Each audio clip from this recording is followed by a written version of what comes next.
ये बज रहा है ना, बजा के देख रही हूँ मैं बस।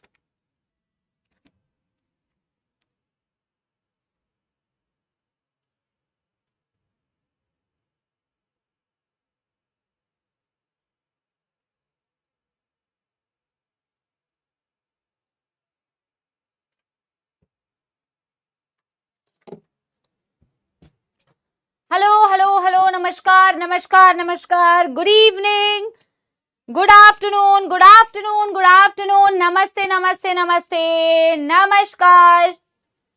क्या मेरे प्यारे प्यारे जग से न्यारे सपोलों को नजर आ रही हैं आपकी प्यारी प्यारी जग से न्यारी समाप्ति मैम?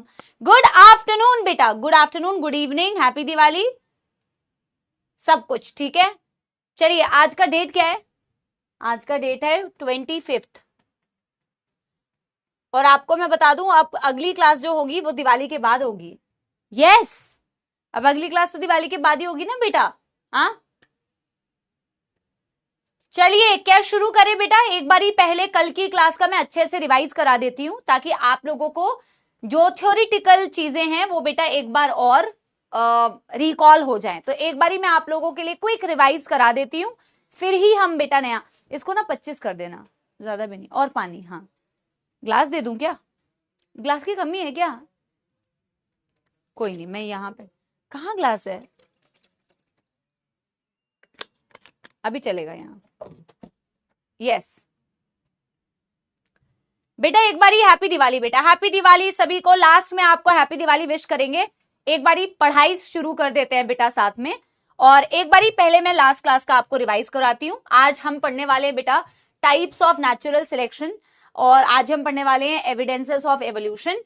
लेकिन इसको शुरू करने से पहले मैं आप लोगों को एक बारी क्विक रिवाइज कराऊंगी लास्ट क्लास का, ताकि मुझे सेटिस्फैक्शन हो कि आपको जो पढ़ाया है वो आप लोगों को याद भी है, और वो मैंने आपको अपनी तरफ से दूसरी बार रिवाइज भी करा दिया। साथ पढ़ते वक्त तो हम कई बार रिवाइज करते हैं ना। तो कुर्सियों की पीठी बांध ली जाए, क्योंकि हम करने वाले हैं बेटा समाप्ति एक्सप्रेस। और हम करने वाले बेटा, जब आप लोग सिलेक्ट होके आइएगा ना, तब बताइएगा कि ये समाप्ति एक्सप्रेस आप लोगों के लिए कितनी यूजफुल थी, ठीक है ना? हाँ चलो, यस एवरीवन, इसी बात के साथ में बेटा हमने कल की क्लास में क्या पढ़ा था बेटा? बताओ, पहले तो आप ये बताओ, आधे लोगों को तो याद।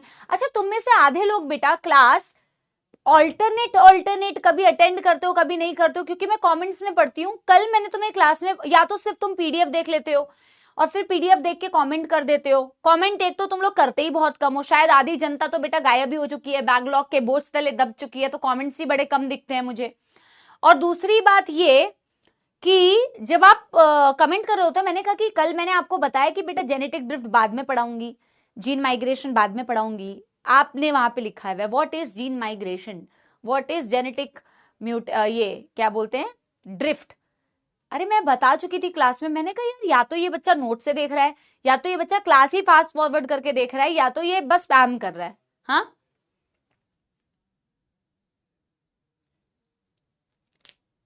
तो हमने कल नेचुरल सिलेक्शन किया, हमने कल डार्विन के, मतलब मेरे को जब कमेंट्स देखती हूँ ना, तो मुझे लगता है कि आधे बच्चे तो सुन ही नहीं रहे हैं। हमने कल नेचुरल सिलेक्शन पढ़ा था बेटा। डार्विन की थ्योरी से मैं एक और बार आपको रिवाइज कराती हूँ। डार्विनिज्म जिसे हम बोलते हैं, या थ्योरी ऑफ नेचुरल सिलेक्शन जिसे हम बोलते हैं, एक्चुअल में जो ये थ्योरी थी डार्विन और बेटा अल्फ्रेड वॉलेस की कंबाइंड थ्योरी थी। तो उन्होंने क्या कहा था, every species has the capability to over produce, है ना, ताकि मतलब अपनी जनसंख्या को एकदम बहुत ज्यादा मल्टीप्लाई कर ले, एक्सपोनेंशियल ग्रो कर ले, बट ऐसा नहीं होता है। आपको फिर भी पॉपुलेशन का साइज कांस्टेंट दिखता है, बिकॉज रिसोर्सेस आर लिमिटेड। जब रिसोर्सेस बेटा पॉइंट बाय पॉइंट रिवाइज करते जाओ, ताकि आपके लिए अच्छी रिवीजन हो जाए, है ना।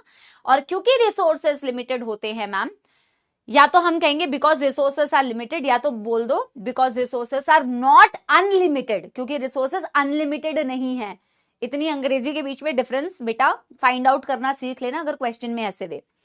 तो हमने लिखा था क्योंकि रिसोर्सेस मैम लिमिटेड होते हैं, रिसोर्सेस हमारे पास बड़े कम है, लिमिटेड है, इसीलिए मैम स्ट्रगल होने लगता है, स्ट्रगल फॉर एग्जिस्टेंस, कॉम्पिटिशन होता है, अलग अलग टाइप का स्ट्रगल होता है मैम।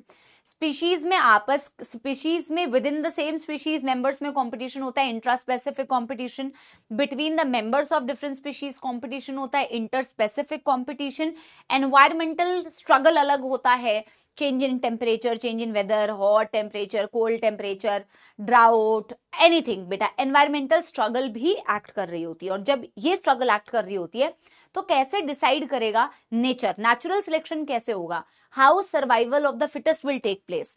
तो हम बात करते हैं कि हर इंडिविजुअल में वेरिएशंस होते हैं।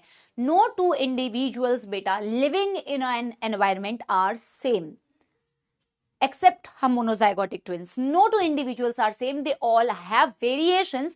जो डार्विन ने कहा था, they are small, they are directional, और इनका इन वेरिएशंस की वजह से जो चेंज है वो इतनी जल्दी नहीं दिखता। जनरेशन आफ्टर जनरेशन जब भी वेरिएशंस बेटा एक्यूमुलेट करती जाती है ना, तो एक टाइम के बाद फिर नई स्पीशीज ही बन जाती है, लेकिन इसको होने में वक्त लगता है। Variations are small, they will not bring immediate change, it will need time for variations to show the change. समय लगता है, एक्यूमुलेट करता है, लेकिन हम सब में वेरिएशंस होती है। और डार्विन के अनुसार जो अच्छी वेरिएशंस होती हैं, एडवांटेजियस वेरिएशंस होती हैं, वो किसी भी एनिमल को, इन्हीं को वो एडाप्टेशंस कहते हैं, उनको सर्वाइव करने में हेल्प करती है। वो कुछ भी हो सकता है किसी भी एनिमल के लिए, कोई डेजर्ट में अच्छा सर्वाइव कर पाया, कोई ठंडे जगह पे अच्छे से सर्वाइव कर पाया, कोई किसी एक पर्टिकुलर जगह में दो एनिमल्स में ही बेटा कोई डियर ज्यादा तेजी से भाग पा रहा है, उसकी वजन कम है, किसी का वजन ज्यादा है, उसका प्रीडेशन हो जा रहा है, तो सब में वेरिएशंस है। पर यूजफुल वेरिएशन वाला जो व्यक्ति होगा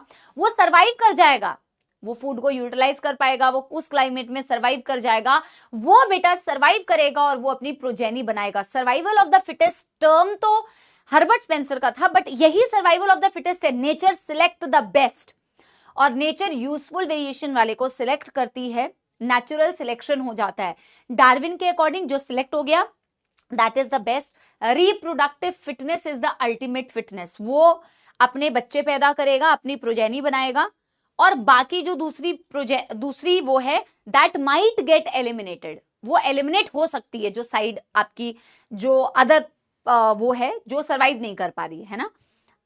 So this who got naturally selected, this outbreeds the other, ऐसा हो सकता है। Natural selection, branching descent are two key points of Darwin's theory. Natural selection tells you about the mechanism of evolution, कि evolution का mechanism क्या है, nature कैसे select करती है। And branching descent tell you about the pattern of evolution, आप एक tree को देख के बता सकते हैं कि किस पैटर्न में इवोल्यूशन हुआ होगा। तो मैंने आपको एक ब्रांचिंग दिखाई हुई थी, और जब आप उस ब्रांचिंग पैटर्न को फॉलो करते हैं तो आप बता सकते हैं कि इनकी एंसेस्ट्री कहां से है। So that is called as branching descent. फिर हमने पढ़ा डिवरीज की, ह्यूगो डिवरीज की, एक बच्चे ने लिखा था who gave the mutation theory, अरे नलायक लिखा था हमने ह्यूगो डिवरीज। मैं कमेंट पढ़ती हूँ ना तो मुझे लगता है ये कितने नलायक है, कुछ बच्चे पढ़ते ही नहीं है बिल्कुल। ह्यूगो डिवरीज, फिर उसको दूसरा बच्चा आंसर दे रहा था, कुछ बच्चों ने तो शायरियां भी लिखी हुई थी, है ना। ह्यूगो डिवरीज जो होता है बेटा, जो होता है क्या, ह्यूगो डिवरीज जो थे बेटा उन्होंने दी थी mutation theory. He worked on evening primrose Oenothera lamarckiana. इनका कहना था वेरिएशंस कुछ नहीं होती है भैया, ये एवोल्यूशन को होने में इतना टाइम नहीं लगता है, ये क्या वेरिएशन स्मॉल फलाना ढिमकाना, एक झटके में नई स्पीशीज बन सकती है, एक झटके में इवोल्यूशन हो सकता है। इन्होंने कहा म्यूटेशंस होती हैं which are responsible for evolution. वैसे भी डार्विन की थ्योरी के भी कई सारे वो ड्रॉबैक्स थे, उनको वेरिएशंस के बारे में तो पता था, पर वो हेरिटेबल कैसे होती है पता नहीं, आगे की जनरेशन में कैसे जा रही है उनको पता नहीं है। वेरिएशंस हेरिटेबल होते हैं बट उनको पता नहीं था कैसे ओरिजिन हुआ, ये भी उनको नहीं पता था, जेनेटिक्स की उनको इंफॉर्मेशन नहीं थी। म्यूटेशंस की वजह से सिंगल स्टेप लार्ज म्यूटेशंस, एकदम लार्ज चेंज आएगा, रैंडमली होगा, वो स्मॉल थे ये लार्ज चेंज लेके आता है, इमीडिएट चेंज लेके आता है, झटके में नई स्पीशीज बना सकता है। और सही में म्यूटेशंस ऐसा होता है, एक सिंगल चेंज की वजह से एक सिंगल म्यूटेशन की वजह से बहुत बड़ा चेंज आ जाता है। Large, random, directionless, by chance. और म्यूटेशन ज्यादातर खराब ही होती है वैसे, यूजफुल अच्छी म्यूटेशंस कम होती है, पर चेंज बहुत जल्दी आ जाएगा। दैट वाज ह्यूगो डिवरीज की थ्योरी। फिर बेटा सारे लोगों ने मिलकर डिसाइड किया मॉडर्न सिंथेटिक थ्योरी में कि भैया लड़ो मत, म्यूटेशंस की वजह से भी इवोल्यूशन होगा, नेचुरल सिलेक्शन की वजह से भी इवोल्यूशन होगा, जो दो हम पढ़ चुके हैं, जेनेटिक ड्रिफ्ट की वजह से भी होगा, जो मैं आगे पढ़ाऊंगी। एक बच्ची ने, और मैं तुम्हारे कमेंट्स इसलिए बता रही हूं क्योंकि मुझे गुस्सा आता है तुम्हारे ऊपर, एक बच्ची ने लिखा है ये मैम क्यों बोलते हैं कि आगे पढ़ाऊंगी। अरे भाई आगे पढ़ाऊंगी तो इसलिए बोलती हूँ आगे पढ़ाऊंगी बेटा, ना बोलूं आगे पढ़ाऊंगी वहीं पढ़ा दूं, खिचड़ी बना दूं तेरे दिमाग में जिसमें ऑलरेडी खिचड़ी भरी हुई है।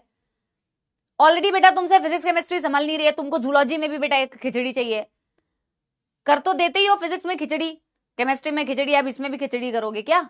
हाँ, जो आराम से बेटा पढ़ा जा रहा है उसको तो आराम से पढ़ो कम से कम। हाँ, समझ रहे हो कि नहीं? इसमें भी खिचड़ी चाहिए उसी वक्त। बताओ जेनेटिक ड्रिफ्ट क्या होता है, अभी बताओ मैम, बताओ अभी, हमें अभी जानना है। आगे पढ़ाऊंगी जेनेटिक ड्रिफ्ट की वजह से इवोल्यूशन कैसे होता है, ठीक है ना? या फिर बेटा म्यूटेशंस की म्यूटेशंस का भी एक्सप्लेनेशन में वैसे एक माइक्रोबियल एक्सपेरिमेंट के थ्रू जो एनसीईआरटी में दिया हुआ है मैं बताऊंगी कि कैसे होता है। बट कंबाइंड फैक्टर्स इवोल्यूशन कराते हैं, natural selection, genetic drift, gene mutations, migration, genetic recombination during gamete formation, all these combined बेटा causes evolution, not a single factor, not a single factor बेटा, मल्टीपल फैक्टर्स मिलकर evolution कराते हैं modern synthetic theory. फिर मैंने आपको बेटा यहीं पे ना नेचुरल सिलेक्शन के एग्जांपल्स बताए, जिसमें से कुछ ह्यूमन एक्शंस की वजह से नेचुरल सिलेक्शन आपको दिख रहा था, एंथ्रोपोजेनिक एक्शंस की वजह से, जो हमने बेटा कल कुछ खिचड़ी हमने भी बनाई थी जिसमें हमने बेटा टाइम बेटा सेव करने की जगह टाइम खर्च ज्यादा कर दिया था, इंडस्ट्रियल मेलानिज्म। और फिर बेटा हमने क्या पढ़ा था, ये ह्यूमन एक्शंस की वजह से। आज हमें पढ़ना है माइक्रोबियल, एक बेटा एंटीबायोटिक रेजिस्टेंट माइक्रोब या बैक्टीरिया कैसे बनता है, वो भी एंथ्रोपोजेनिक ह्यूमन एक्शंस की वजह से एक इवोल्यूशन का एग्जांपल, नेचुरल सिलेक्शन का एग्जांपल है। एक हमने पढ़ा था ड्रग रेजिस्टेंट मस्कीटो, और एक हम बेटा आगे पढ़ेंगे नेचुरल सिलेक्शन डार्विन फिंचेस वाला, आगे पढ़ेंगे, ठीक है ना? जब आगे पढ़ेंगे तो आगे ही पढ़ेंगे। इंडस्ट्रियल मेलानिज्म में कहा, देखो बहुत बढ़िया एग्जांपल है ह्यूमन एक्शंस की वजह से नेचुरल सिलेक्शन, और नेचर कैसे बेटा एडवांटेजियस वेरिएशंस को सपोर्ट करती है, जो उस वक्त के अनुसार अपने आप को वक्त के अनुसार बेटा जो ज्यादा सर्वाइव कर पा रहा है नेचर उसी को बेटा सिलेक्ट करेगी। तो हमने बेटा पेड़ बनाया था एक बहुत ही सुंदर, हमने कहा था देखो जब तक तो, अरे ये कैसा पेड़ है, जब तक तो पोल्यूशन नहीं था मैम तब तक तो लाइकेंस जो है, because lichens are very good indicator of pollution, lichens का कलर ऑलमोस्ट व्हाइट, तो इसने बार्क को कवर किया हुआ है। जब तक पोल्यूशन नहीं था बेटा 1850s के अराउंड इन दी इंग्लैंड, तब तक लाइकेंस ने बार्क को कवर किया हुआ था। इस पर दो प्रकार की आपको मॉथ दिखती थी, मेलेनाइज्ड मॉथ यानी काले dark winged moth, and white winged moth आपको दिखती थी इसके ऊपर। लेकिन आपको इंडस्ट्रीज से पहले व्हाइट विंग्ड मॉथ ज्यादा दिखती थी, सर्वे करने पर पाया गया व्हाइट विंग्ड मॉथ ज्यादा दिख रही है, डार्क विंग्ड मॉथ कम दिख रही है इंडस्ट्रीज से पहले, क्योंकि सफेद वाली जो होती थी वो लाइकेंस में बेटा केमोफ्लेज कर जाती थी, छिप जाती थी, तो उनका प्रिडेशन नहीं होता था। काली वाली व्हाइट बैकग्राउंड में कॉन्ट्रास्टिंग दिखती थी, मेलेनाइज्ड वाली, तो उनका प्रिडेशन हो जाता था, तो उनकी जनसंख्या कम थी बिफोर इंडस्ट्रियलाइजेशन। लेकिन जैसे ही बेटा इंडस्ट्रीज आई ह्यूमन कारनामे की वजह से, ह्यूमन सेटलमेंट्स ने बेटा कितनी सारी चीजें बदल दी बेटा, बदल के रख दी। इवोल्यूशन में पढ़ोगे ह्यूमन सेटलमेंट्स की वजह से कितना रिवोल्यूशन आया, agricultural revolution, industrial revolution, industry I, pollution हुआ, धुआं निकला बेटा, लाइकेंस गॉन, लाइकेंस कहती है मैं इस पोल्यूशन में तो बिल्कुल नहीं रह सकती, and bark covered with the coal with the soot, the pollutant basically dark बन गई। इस डार्क में बेटा मेलेनाइज्ड मॉथ इजीली हो जाती थी केमोफ्लेज, और बेटा व्हाइट वाली जो होती थी उनका प्रिडेशन हो जाता था, उनका प्रिडेशन हो जाता था। समझ रहे हो बेटा? तो व्हाइट कम हो गई, ब्लैक ज्यादा हो गई। एक टाइम पे नेचर ने व्हाइट वाली को फेवर किया, एक टाइम पे नेचर ने ब्लैक वाली को फेवर किया, डिपेंडिंग अपॉन कि बेटा कौन किसके पास अच्छी वेरिएशंस है, कौन सर्वाइव कर पा रहा है बेटा। चेंज हुआ एनवायरमेंट में, एनवायरमेंटल स्ट्रगल हुआ, उसमें बेटा कौन अच्छे से सर्वाइव कर पा रही है, ज्यादा प्रोजेनी बना पा रही है, उस नेचर नेचुरल सिलेक्शन हो गया। That was industrial melanism. फिर हमने पढ़ा कि यार ह्यूमन एक्शन की वजह से हमने इतना डीडीटी स्प्रे किया, इतना डीडीटी स्प्रे किया, इतना डीडीटी स्प्रे किया कि एक टाइम के बाद बेटा कुछ मच्छर जो है ना रेजिस्टेंट ही बन गए। कैसे बन गए मच्छर? स्प्रे करने के बाद रेजिस्टेंट बने क्या? आप मुझे बताओ, क्या स्प्रे करने के बाद जादू हुआ उनके अंदर और उनके अंदर कोई जीन आ गई, अचानक से जीन आ गई, चमत्कार हो गया बेटा एकदम से? नहीं भाई, जब मच्छर की बेटा जनसंख्या को आप देख रहे हो या ऐसा किसी भी एनिमल ऑर्गेनिज्म में आप देख रहे हो, जब वो बेटा कई जनरेशन तक आप उनको ऑब्जर्व करोगे तो उनमें कुछ बेटा वेरिएशंस डेवलप हो गई होगी, अभी आपको पता नहीं चल रहा है। आपको पता चलता है जब आप देखते हो कि इनमें से कौन सर्वाइव कर रहा है। अभी आपको मैं माइक्रोबियल एक्सपेरिमेंट से ये चीज समझाऊंगी, वेरिएशंस पहले से मौजूद होती है, ऐसा थोड़ी होता है। फिर तो लेमार्क की कहानी हो गई कि एनवायरमेंट में चेंज हुआ तो मुझे समझ में आया, अकल आई, अच्छा अब चेंज हुआ है भैया, मुझे जिंदा रहना है तो मेरे को कुछ तो अपने अंदर बदलाव करना पड़ेगा। ये तो लेमार्क की कहानी है। वेरिएशंस इनबिल्ट होते हैं, पहले से प्रेजेंट होते हैं, वेरिएशंस पहले से मौजूद होते हैं। जैसे कि सारे लोग बैठे हुए हैं, अभी मुझे पता नहीं है कि कौन अच्छा गाना गाता है, ठीक है, मैंने बोला कि भैया तुम गाना सुनाओ और तुम गाना सुनाओ, फिर पता चला यार समाप्ति मैम तो बहुत अच्छा गाना गाती हैं। जैसे ही बेटा ऐसा कुछ हुआ जहां मतलब जब किसी ने बोला गाने के लिए, जब ऐसी सिचुएशन आई तब पता चलता है आपको कि अच्छा इसके अंदर ये वेरिएशन है, समझ रहे हो। Until then everybody is same, तब तक आपको पता ही नहीं है कौन अच्छा गाता है, कौन अच्छा पेंटर है। जब पेंटिंग कंपटीशन होगा तब पता चलेगा कि अच्छा कौन अच्छा पेंटर है, समझ रहे हो। Until and unless environment change हो रहा है ना, आपको एक्सपोज किया गया एक नए एनवायरमेंट में, तब तक आपको पता नहीं चल रहा है। अभी टेस्ट होगा तो पता चलेगा कि असलियत में तुम बेटा टॉपर हो कि नहीं हो। यहां तो बेटा हो सकता है कुछ भी कर रहे हो, क्या पता मुझे। असलियत में जब एग्जाम होगा तब पता चलेगा अच्छा कितने पानी में हो। तो नए एनवायरमेंट के एक्सपोजर पर पता चलता है। वेरिएशन लेकिन पहले से मौजूद है, उसने अपना असली रूप कब दिखाया, जब डिमांड आई, जब एनवायरमेंट में चेंज हुआ। क्या आप मेरी बात को बेटा समझ पा रहे हो?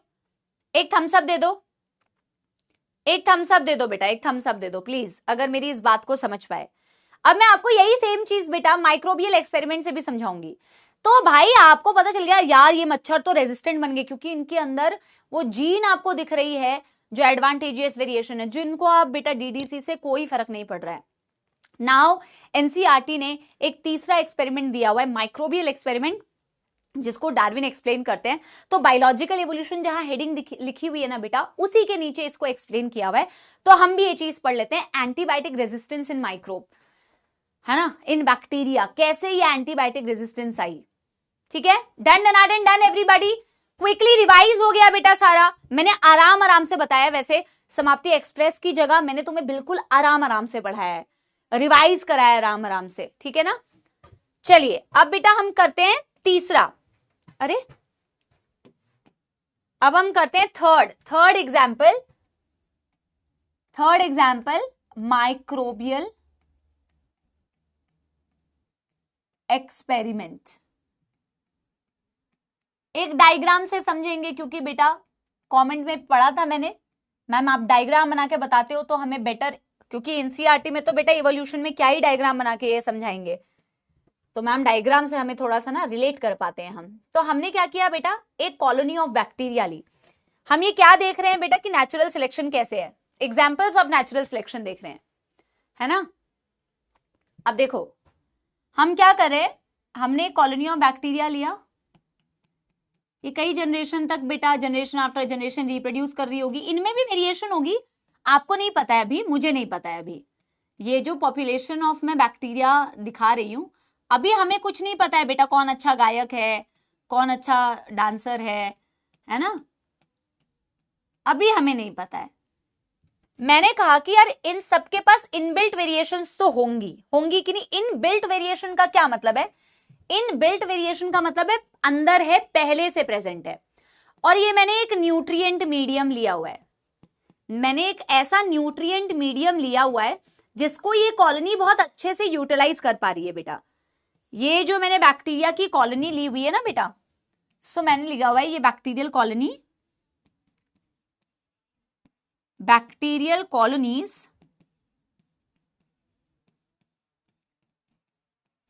ये क्या है, colonies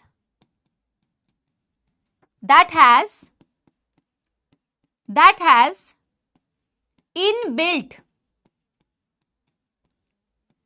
inbuilt variations and can utilize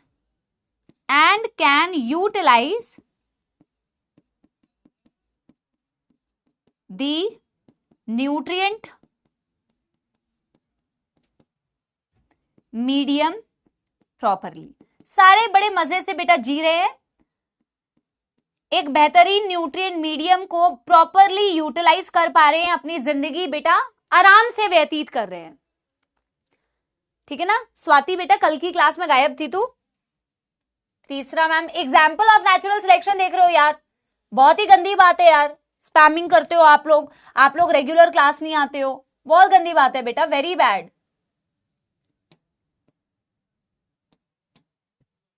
अब मैंने कहा कि मैंने क्या किया बेटा, मैंने मीडियम में बदलाव कर दिया। जैसे मीडियम में बदलाव होगा, देखो जब तक तो बदलाव नहीं है तब तक आपको कुछ नहीं पता चलेगा किसके अंदर कौन से वाले वेरिएशंस है, कौन किस कंडीशन में बेटर सरवाइव कर सकता है। मैंने क्या किया, इस न्यूट्रिएंट मीडियम में बदलाव कर दिया, मैंने पीएच चेंज कर दिया, मैंने टेम्परेचर चेंज कर दिया, मैंने कुछ भी XYZ फैक्टर चेंज कर दिया। जैसे ही बेटा मैंने फैक्टर चेंज किया ना, तो मुझे नजर आया कि अरे यार इसमें से अधिकतर बैक्टीरियल कॉलोनी तो मर गई, मुझे कुछ ही जिंदा दिखी। जो मुझे जिंदा दिखी उससे क्या पता चला, कि भाई उसकी फिटनेस ज्यादा अच्छी थी, समझ रहे हो। देखो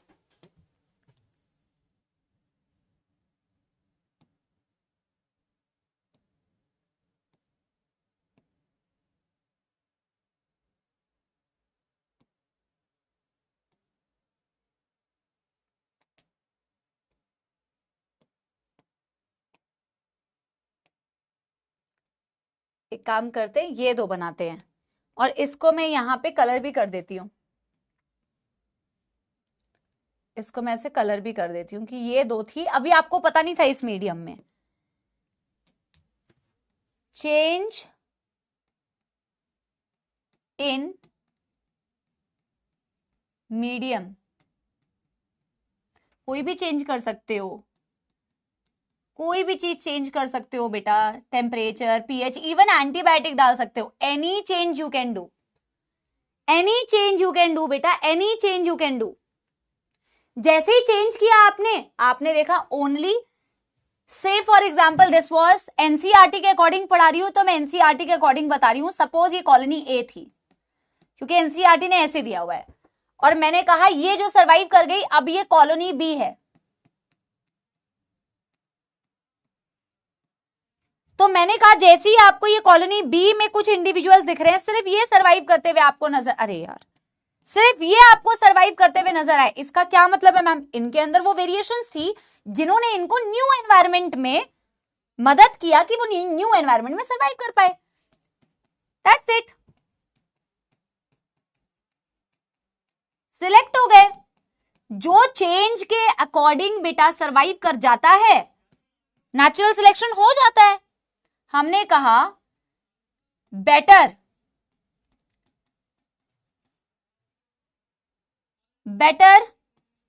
एडाप्टेशंस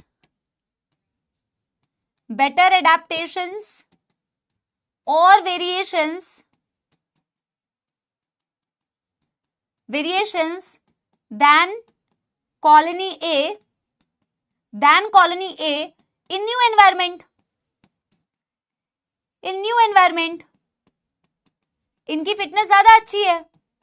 न्यू एनवायरमेंट में मैं कह सकती हूं बी की फिटनेस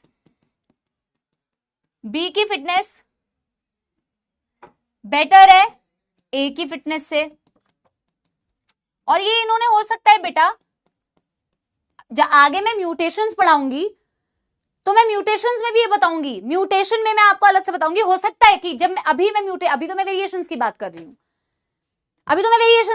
हूं, कि इनमें वेरिएशंस हुई होंगी, कई जनरेशन तक वो वेरिएशन एक्यूमुलेट हुई होंगी, अभी हमें नहीं पता चल रहा है, हमें तब पता चलेगा कि इनके पास इनबिल्ट वेरिएशन है, पहले से वेरिएशन थी। उन्होंने शो कब किया, जब आपका एक नया एनवायरनमेंट एक्सपोज किया। म्यूटेशंस में भी ऐसा ही होता है कि हो सकता है कि किसी में म्यूटेशन हो गई हो, आपको नहीं पता चल रहा, हो सकता है कि म्यूटेशन हो गई हो, जैसे उनको नए एनवायरनमेंट में एक्सपोज करते हो तो वही जिंदा है। म्यूटेशन की भी सेम कहानी है, आगे मैं पढ़ाऊंगी, ठीक है ना। तो मैंने क्या बोला, इनके पास बेटर एडाप्टेशन है, बेटर वेरिएशन है, इसकी फिटनेस ज्यादा है। जिसकी फिटनेस ज्यादा है तो B will reproduce and will have more progeny, इसकी ज्यादा प्रोजेनी होगी। बोलो मानते हो कि नहीं बेटा? माइक्रोबियल मैं आगे आपको म्यूटेशन थ्योरी में भी ऐसा ही कुछ बताऊंगी। और मैं ये कह रही हूं इनके पास these are pre existing variations, pre existing variations है बेटा, ये पहले से एग्जिस्ट करती हैं। वेरिएशंस एग्जिस्ट फ्रॉम स्टार्टिंग, हमें पता नहीं है पर है ये स्टार्टिंग से ही। पता तब चलेगा जब ऐसी सिचुएशन आएगी जहां आपको मौका मिलेगा ये समझने का कि किसके अंदर कौन सी वेरिएशंस है। बेटा एक थम्स अप दे देना अगर आपको समझ में आ गया ये, ठीक है ना?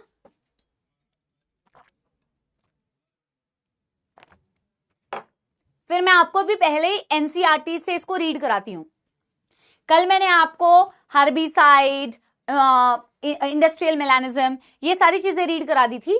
आज मैं आपको पहले ये माइक्रोबियल एक्सपेरिमेंट रीड कराऊंगी और एनसीईआरटी से 2 लाइन लिखवाऊंगी जो एनसीईआरटी कहती है कि evolution is a random process, can not be predicted, stochastic process. उस चीज को मैं थोड़ा सा आपको लिखवा दूंगी, ठीक है? मैं एनसीईआरटी की रीडिंग कराऊं? डन हो गया तो साथ के साथ एनसीईआरटी की रीडिंग कराऊं? साथ के साथ एनसीईआरटी की रीडिंग कराऊं?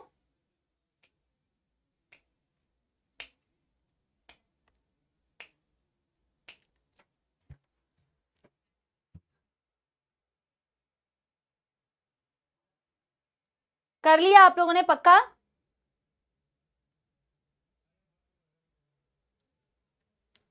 चलो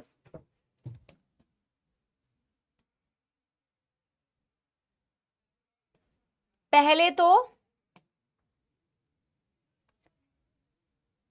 ये हम पढ़ चुके हैं। एक सेकेंड, कहाँ है बायोलॉजिकल? अरे यार ऐसा ना हो कि, अरे यार बेटा एक सेकेंड यार, चलो मैं एनसीईआरटी खोलती हूँ यार, उसका पेज ही नहीं है। मुझे रीड कराना है तो मैं तुम्हें साथ में एवोल्यूशन एनसीईआरटी, कोई दिक्कत नहीं है, मेरे साथ रीड करो बेटा, मैं फोन से कर लेती हूँ, ठीक है ना? और जिसको तब तक ये लिखना है आप लिख सकते हो। बेटा मैं बताती हूँ आपको 2024 एडिशन का पेज नंबर खोलो, पेज नंबर खोलो 118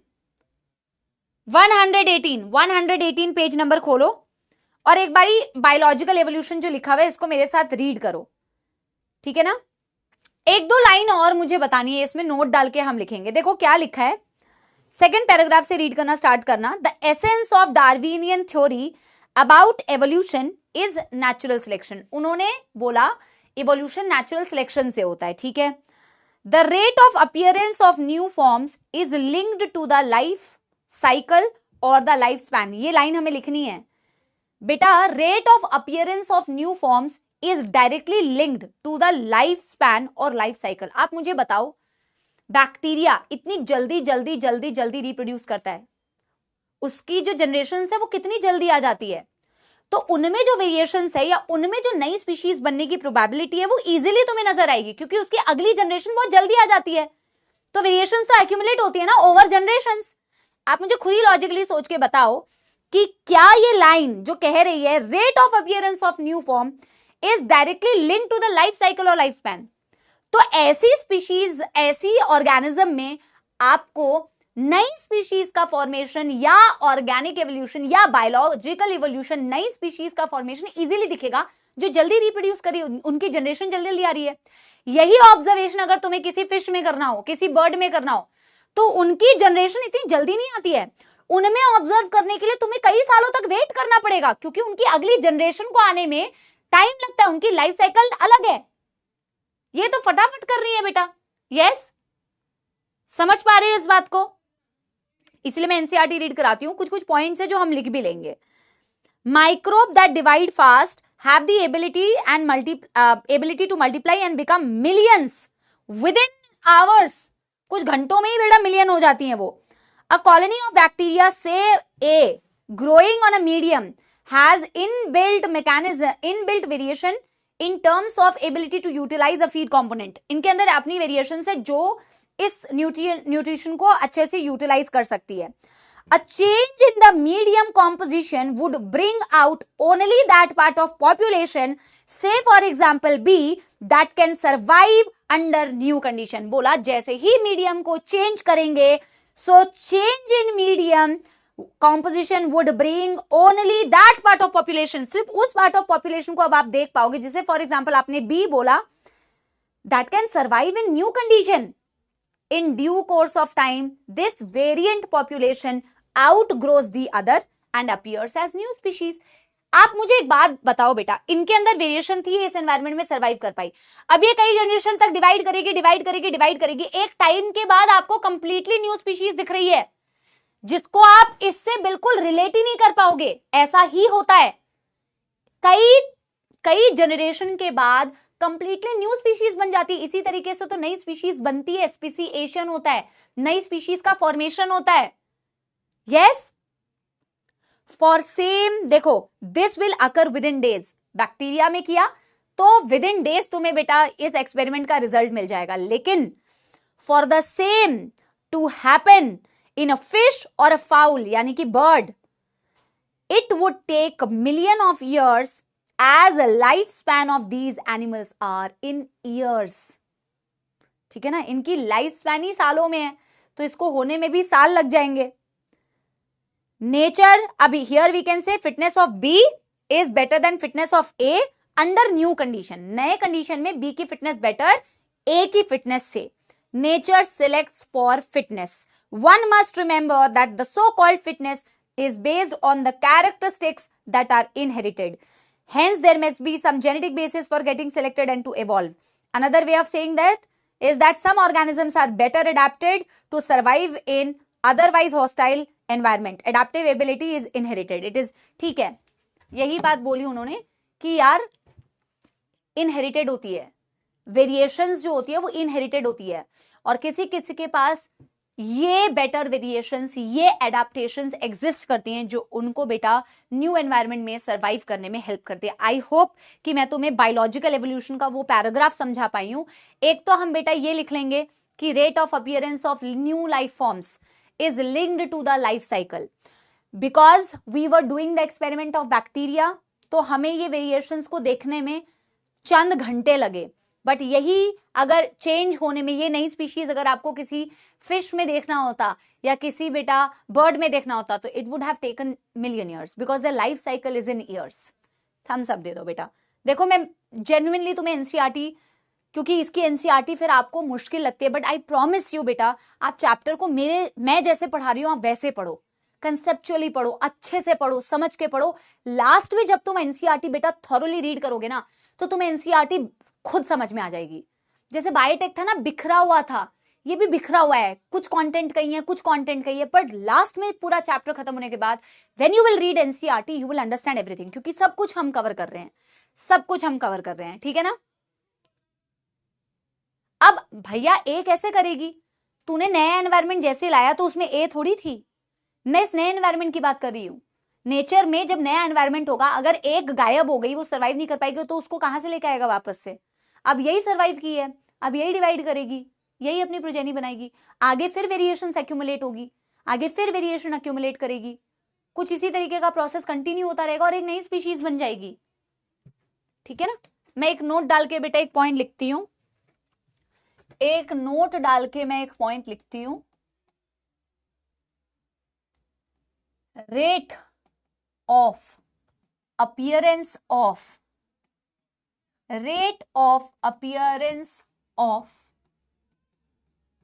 new life forms is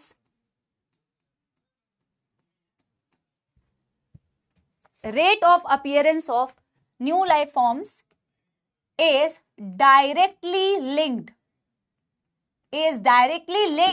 to the lifespan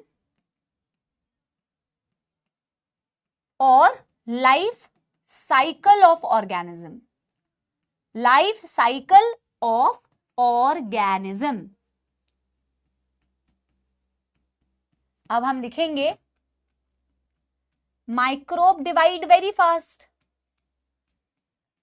microbe divide very fast, hence the results are obtained, hence the results are obtained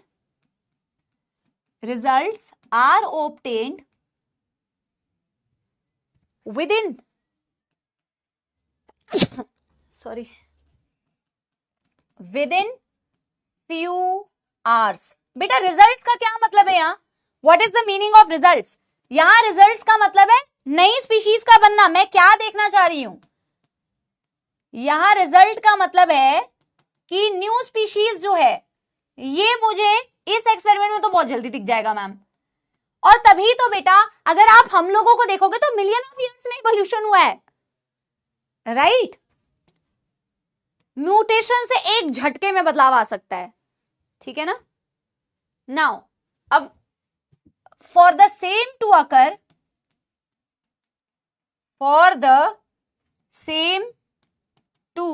occur, in a fish or fowl, it will take million of years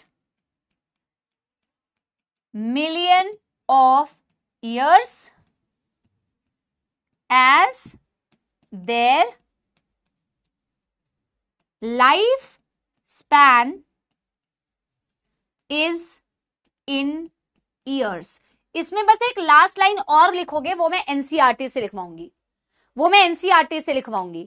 क्योंकि ना उस line से statement based. और बेटा अगली class में ना कुछ स्टेटमेंट बेस्ड क्वेश्चंस ले आऊंगी, बस स्टेटमेंट, ठीक है ना? ताकि ना एनसीईआरटी की लाइंस तुम्हें कितनी याद है, एक मल्टी स्टेटमेंट क्वेश्चंस और एक स्टेटमेंट बेस्ड क्वेश्चन। जब अगली क्लास होगी तो जितना भी हमने अभी तक पढ़ा होगा उसके मैं कुछ क्वेश्चंस ले आऊंगी, उसको हम एक बारी कर लेंगे ताकि हमें डेटा कितना याद है वो हमें याद रहे, ठीक है ना?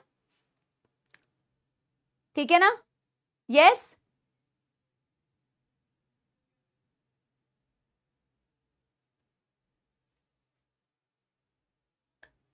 डन। अब बेटा मैं एक पैराग्राफ रीड करा रही हूं जो इंडस्ट्रियल मेलानिज्म के नीचे दिया हुआ है। जहां कल हमने इंडस्ट्रियल मेलानिज्म पढ़ा था वहां म्यूटेशन के बारे में एक लाइन दी हुई है, अंग्रेजी में दिया हुआ है, पर उसका मतलब बहुत सिंपल है। साइड हो जाती हूं, आप इसे फटाफट से नोट कर लीजिए। मैं साइड हो गई मेरे प्यारे सपोलो। चलो जल्दी कर लो, जल्दी कर लो बेटा। डन।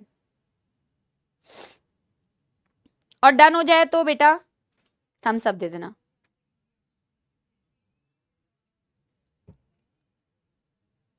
अरे फाउल का मतलब बता तो दिया था भैया, बर्ड होता है। Foul is a bird. लक्ष्य बेटा सुनते नहीं हो आप ध्यान से। Done everyone.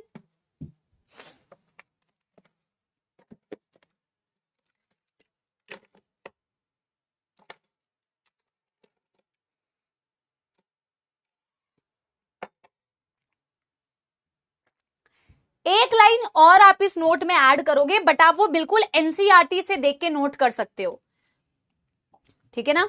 देखो हमने ना ये बेटा कहां दिया हुआ है, ये देखो ना, dark winged moth, melanised moth survived, है ना?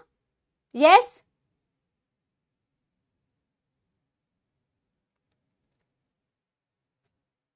देखो एक बारी देखते हैं क्या दिया हुआ है बेटा इसके नीचे। excess use of herbicides, pesticides has only resulted in selection of resistant varieties in much lesser time scale। बोला हमने इतना पेस्टिसाइड, इतना हर्बिसाइड यूज किया कि बहुत कम ड्यूरेशन में ही रेजिस्टेंट वेराइटीज डेवलप हो गई, है ना? This is also true for microbes which we employ antibiotics और ड्रग्स अगेंस्ट यूकैरियोटिक सेल्स। और किसी भी माइक्रोब के लिए भी बात सच है। जैसे अभी मैं वेरिएशंस की बात करूं कि जस्ट एनवायरनमेंट में थोड़ा सा एनवायरमेंटल चेंज किया, वैसे अगर तुम एंटीबायोटिक बेटा डाल रहे हो, कंटिन्यूअस एंटीबायोटिक यूज कर रहे हो अगेंस्ट माइक्रोब, तो एक टाइम के बाद बहुत जल्दी क्योंकि हम इतना फ्रीक्वेंटली यूज कर रहे हैं, रेजिस्टेंट वैरायटी बहुत जल्दी आ जाएगी, ठीक है ना। Hence resistant organisms or cells appearing in a time scale of months or years and not centuries. Within years, within months आपको नई variety दिखने लग जाएगी. These are the example of evolution by anthropogenic actions.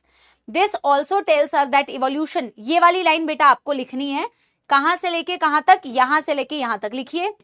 NCERT कहती है यहां से that evolution is not a directed process in sense of determinism.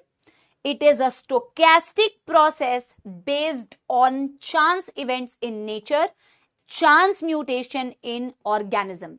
आप ये लाइन लिखिए, evolution is a stochastic process. What is the meaning of stochastic? Stochastic का मतलब होता है random. Random process, by chance process. Fix नहीं है. Evolution is not a directed process in sense of determinism. It is not predictable. अगर आप overall evolution को देख रहे हो तो कहते हैं you cannot predict.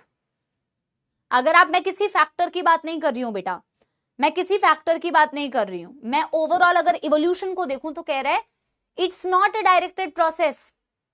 It's a stochastic process. It's a random process. You cannot determine, you cannot predict. आप प्रिडिक्ट नहीं कर सकते, यही इसका मतलब है. पर अगर एनसीईआरटी की लाइन से क्वेश्चन आ जाए तो आप गलत नहीं करोगे बेटा. इसीलिए एनसीईआरटी की लैंग्वेज याद रखो. कहने का मतलब वही है कि रैंडम है, बाई चांस है, not a directed process, you can not predict. Overall बेटा आप इवोल्यूशन के लिए ऐसे कहते हो, समझ रहे हो? Yes. So evolution is not a directed process in sense of determinism. It is a stochastic process. बस यहां तक लिख लेना. Evolution is a stochastic process. इस लाइन से सवाल आता है बेटा. प्लीज इस लाइन को फटाफट से अपनी एनसीईआरटी से नोट करो. अब बेटा बहुत हो गया, अब जल्दी जल्दी करो यार, तुम लोग बहुत स्लो करते हो. अब बेटा जो मैं अगली चीज तुम्हें बताने जा रही हूं, that is types of natural selection. वैसे मैं टाइप्स ऑफ नेचुरल सिलेक्शन को जेनेटिक ड्रिफ्ट में भी हार्डी-विनबर्ग प्रिंसिपल समझाते वक्त भी बता सकती हूं, बट यहां पे भी हम कर सकते हैं. तो अगर आपके पास मैंने कल भी बोला था मेड-इजी है, तो उसमें मैंने हार्डी-विनबर्ग प्रिंसिपल जहां समझाया हुआ है उसमें मैंने नेचुरल सिलेक्शन जहां पॉइंट लिखा है वहां मैंने टाइप्स ऑफ नेचुरल सिलेक्शन पढ़ाए हैं, लेकिन आप यहां पे भी कर सकते हो. तो हम क्या करते हैं, अभी हमने नेचुरल सिलेक्शन के एग्जाम्पल देखे हैं, अब हम देखते हैं नेचुरल सिलेक्शन के टाइप्स कौन कौन से होते हैं. इन ग्राफ से डायरेक्ट क्वेश्चन आता है. वेरी इजी ग्राफ बेटा, very very very easy graph. अलग अलग प्रकार से नेचुरल सिलेक्शन होता है. कभी एवरेज मीन वैल्यू कैरेक्टर, अभी मैं आपको समझाती हूं, ठीक है ना. हेडिंग डालेंगे टाइप्स ऑफ नेचुरल सिलेक्शन. हमें ऐसे कुछ ग्राफ बना के बेटा भी समझने हैं, हमें कुछ ऐसे बेटा ग्राफ बना के भी समझने हैं. हेडिंग डालोगे तुम types of natural selection. So there are 3 types of natural selection. There are 3 types of natural selection. Types of natural selection. कौन कौन से टाइप होते हैं? What are the types? Number 1, पहले तो सबके नाम लिख लो बेटा. स्टेबिलाइजिंग सिलेक्शन, स्टेबिलाइजिंग सिलेक्शन, इसे नॉर्मल सिलेक्शन भी कहते हैं, इसे नॉर्मल सिलेक्शन भी कहते हैं. Number 2, directional selection, directional selection, इसे प्रोग्रेसिव सिलेक्शन भी कहते हैं. एंड देन यू हैव बेटा number 3, that is called as disruptive selection. Disruptive selection. पहले तो इसके नाम लिखिए विद एग्जाम्पल्स बेटा हमें करने हैं. सबसे पहले हम करेंगे स्टेबिलाइजिंग सिलेक्शन या नॉर्मल सिलेक्शन, ठीक है. पहले आप कर लीजिए, डन डन डन, फटाफट से डन कर लीजिए. विद एग्जाम्पल करेंगे ताकि आपको, एनसीईआरटी ने तो छोटा सा पैराग्राफ दे दिया और ग्राफ दे दिया डायरेक्टली, लेकिन अगर आप विद एग्जाम्पल्स करते हैं तो आपको इसके कंसेप्ट की अंडरस्टैंडिंग होती है कि इस सिलेक्शन को नॉर्मल सिलेक्शन क्यों बोला, या स्टेबलाइजिंग सिलेक्शन क्यों बोला, इस वाले सिलेक्शन को डायरेक्शनल सिलेक्शन क्यों बोला, या प्रोग्रेसिव सिलेक्शन क्यों बोला, या किसी को डिसरप्टिव सिलेक्शन क्यों बोला, नेचर कैसे ऑपरेट कर रही है, कैसे किस चीज को सिलेक्ट कर रही है, उस पर ये कैसे डिपेंड करता है। तो let's get started with number one stabilising selection. पहले तो मैं इसकी डेफिनेशन लिखती हूं और फिर मैं इसको ग्राफ से और एग्जाम्पल से समझाती हूं।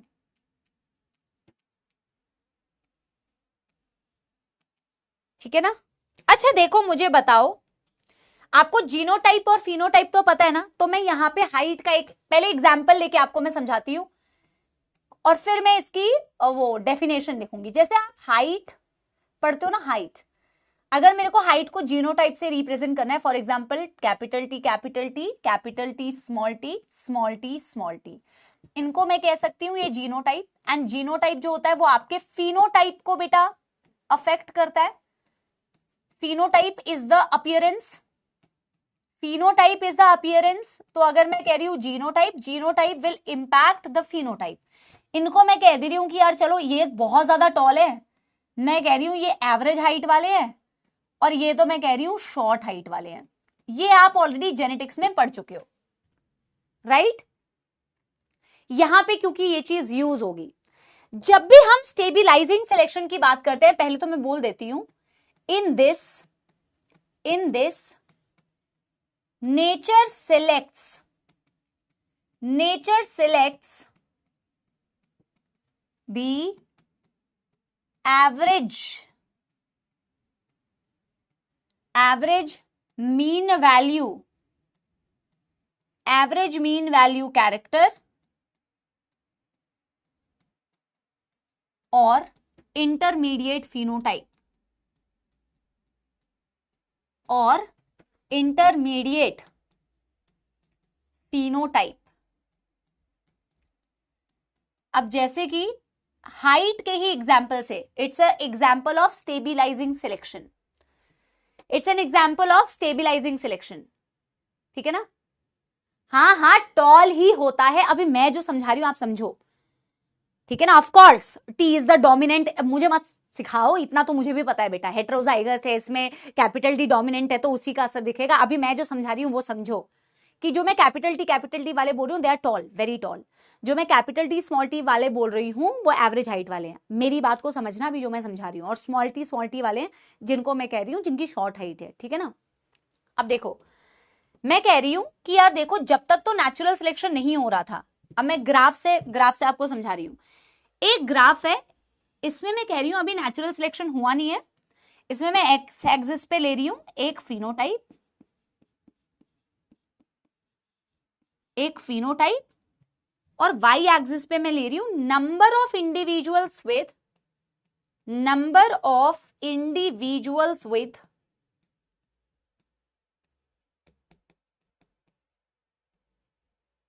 A particular phenotype. यहां मैंने नंबर ऑफ इंडिविजुअल्स ले रखे हैं और यहां मैंने ले रखा है फिनोटाइप।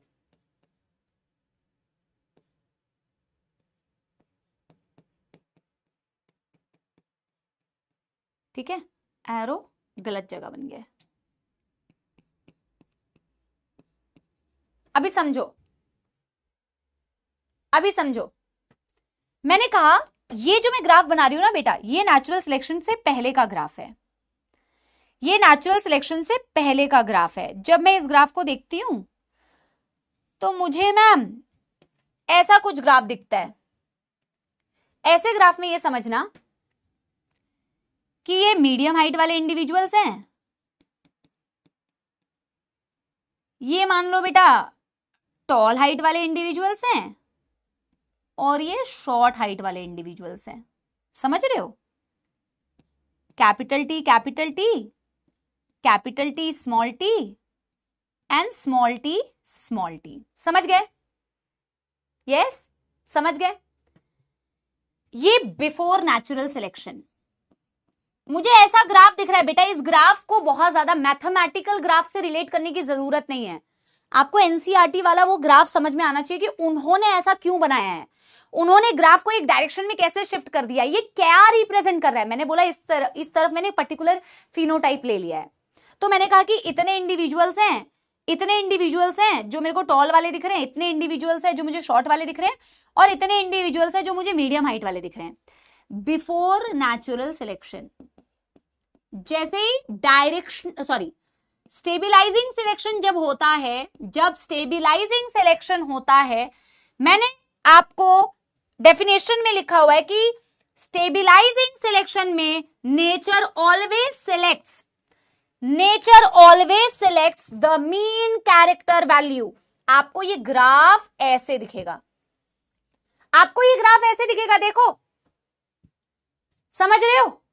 आपको ये ग्राफ ऐसे क्यों दिखा मैम अचानक से?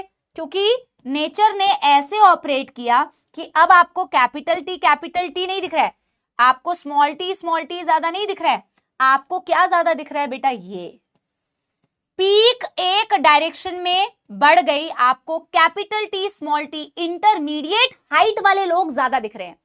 जब इस तरीके से नेचर सिलेक्ट कर रही है कि किसी भी एक्सट्रीम वैल्यू को वो फेवर नहीं कर रही है, वो किसको फेवर कर रही है? इंटरमीडिएट वालों को फेवर कर रही है।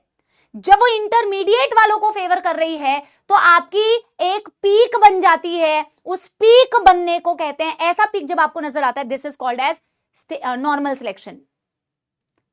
बेबीज वेट, इस पे क्वेश्चन आता है, कई बार लगातार आया हुआ है। ऑब्जर्व किया गया ह्यूमन बेबी का जो वेट होता है, मान लो क्या बोलते हैं 2 से 5 केजी के बीच में है, 2 से 5 केजी के बीच में है। तो कुछ बच्चे जो न्यू बॉर्न पैदा हो रहे थे बेटा, वो 4.5 से 5 केजी वाले थे, बहुत ज्यादा वेट वाले थे।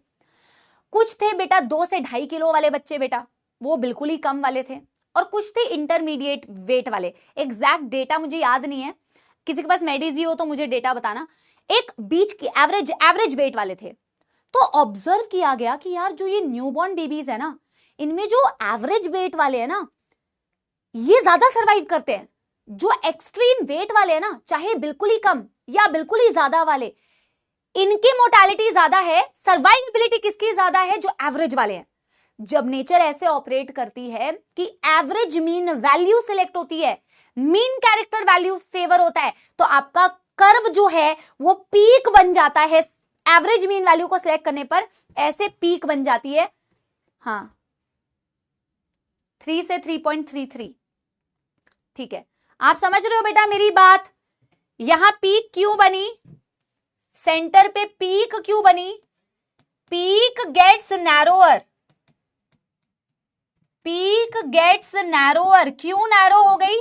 Because average mean character value selected. अभी देखो आपको और समझ में आएगा। Average mean character value selected. एक और एग्जाम्पल में क्या बता रही हूं बेटा? फॉर एग्जाम्पल, अच्छा एग्जाम्पल को मैं यहीं पे लिख देती हूं, वैसे यहां पे ही जगह है। एग्जाम्पल में बेटा वेट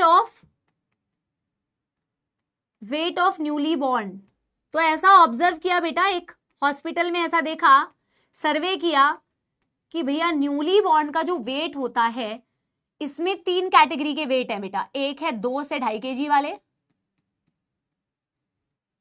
बेटा ये 2 से 2.5 केजी दिया होगा ना, एक बार ये डेटा चेक कर लेना। वैसे डेटा आपको एनसीईआरटी में देते हैं, आपको सिर्फ ये देखना है, जरूरी थोड़ी है बेटा। देखो मैंने तुम्हें अगर ये डेटा बताया, ये एक्चुअल डेटा जो आया है, पर आपको कहीं रैंडम डेटा भी दे सकते हैं, आपको कुछ भी रैंडम दे सकते हैं। आपको बस ये देखना है कि अगर आप मीन वाले को सिलेक्ट कर रहे हो तो वो नॉर्मल सिलेक्शन है या स्टेबलाइजिंग सिलेक्शन। डेटा वो किसी और रेफरेंस में भी आपको दे सकते हैं। आपको ये देखना है ना कम सिलेक्ट हो रहा है ना ज्यादा वाला सिलेक्ट हो रहा है, इंटरमीडिएट वाला सिलेक्ट हो रहा है।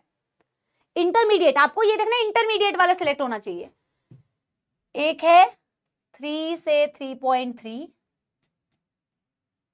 और एक है 4 से 4.5। आप मेरी बात को समझ रहे हो ना बेटा? आपको हाइपोथेटिकल क्वेश्चंस भी देंगे, जरूरी थोड़ी है कि एकदम कॉपी पेस्ट करके दे देंगे। आपको एक हाइपोथेटिकल सिचुएशन बना के दे देंगे और बोलेंगे बताओ अगर ये सिलेक्ट हो रहा है तो ये कौन से टाइप का नेचुरल सिलेक्शन है। ठीक है ना? यस, सो दिस इज क्या बोलते हैं? Average, and this more survivability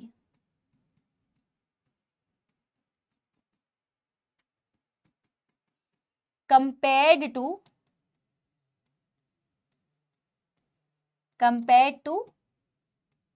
other. Compare to other इसकी ज्यादा सर्वाइवेबिलिटी है. ठीक है, done done done done. Thumbs up दे दो. लेकिन जरूरी थोड़ी है बेटा नेचर हमेशा इंटरमीडिएट को सिलेक्ट करेगा. हर जगह पे नेचर इंटरमीडिएट को सिलेक्ट थोड़ी करेगा. नेचर ने क्या ये जिम्मेदारी ले रखी है इंटरमीडिएट एवरेज मीन वैल्यू को मुझे सिलेक्ट करना है? नहीं. कभी कभी नेचर क्या करता है, एक्सट्रीम वैल्यूज को सिलेक्ट करता है. कभी कभी नेचर एक्सट्रीम वैल्यूज को सिलेक्ट करता है. जब वो एक्सट्रीम वैल्यूज को सिलेक्ट करता है तो क्या होता है, अभी मैं आपको समझाती हूं. ठीक है ना, देखो. डन हो गया तो एक थम्स अप दे दो. डन हो गया तो एक थम्स अप दे दो. सारे लोगों ने कर लिया ना बेटा. सिंपल सी कहानी समझ में आई ना. मैंने देखा एक पर्टिकुलर फिनोटाइप को, मैं एग्जांपल कोई भी लेके, मैं रैंडम एग्जांपल लेके भी आपको समझा सकती हूं. ठीक है ना. मैंने देखा एक पॉपुलेशन में यार हाइट जब मैं देख रही हूं ना तो इंटरमीडिएट हाइट वाले लोग ज्यादा हैं. बहुत टॉल बहुत कम है. 6 साढ़े 6 फीट वाले बहुत कम है, या बेटा 3-4 फुट वाले कम है ना. ये 5.5 के अराउंड जो है बेटा ये वाले लोग ज्यादा दिख रहे हैं. यू नो इंटरमीडिएट क्या एग्जाम्पल है, किस चीज का एग्जाम्पल है? मीन वैल्यू सिलेक्ट हो रही है. This is called as normal selection, stabilising selection. Question में पूछते हैं peak getting narrower, peak getting narrower indicating normal selection, stabilising selection. ठीक है ना. अब यही चीज बेटा नंबर 2 हम करते हैं. Number 2 that is directional selection या प्रोग्रेसिव सिलेक्शन. डायरेक्शनल सिलेक्शन या प्रोग्रेसिव सिलेक्शन.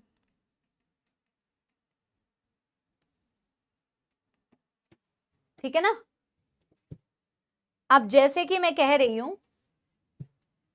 पहले तो मैं लिखती हूं हियर एक्सट्रीम या पेरिफेरल वैल्यूज, एक्सट्रीम या peripheral values are selected,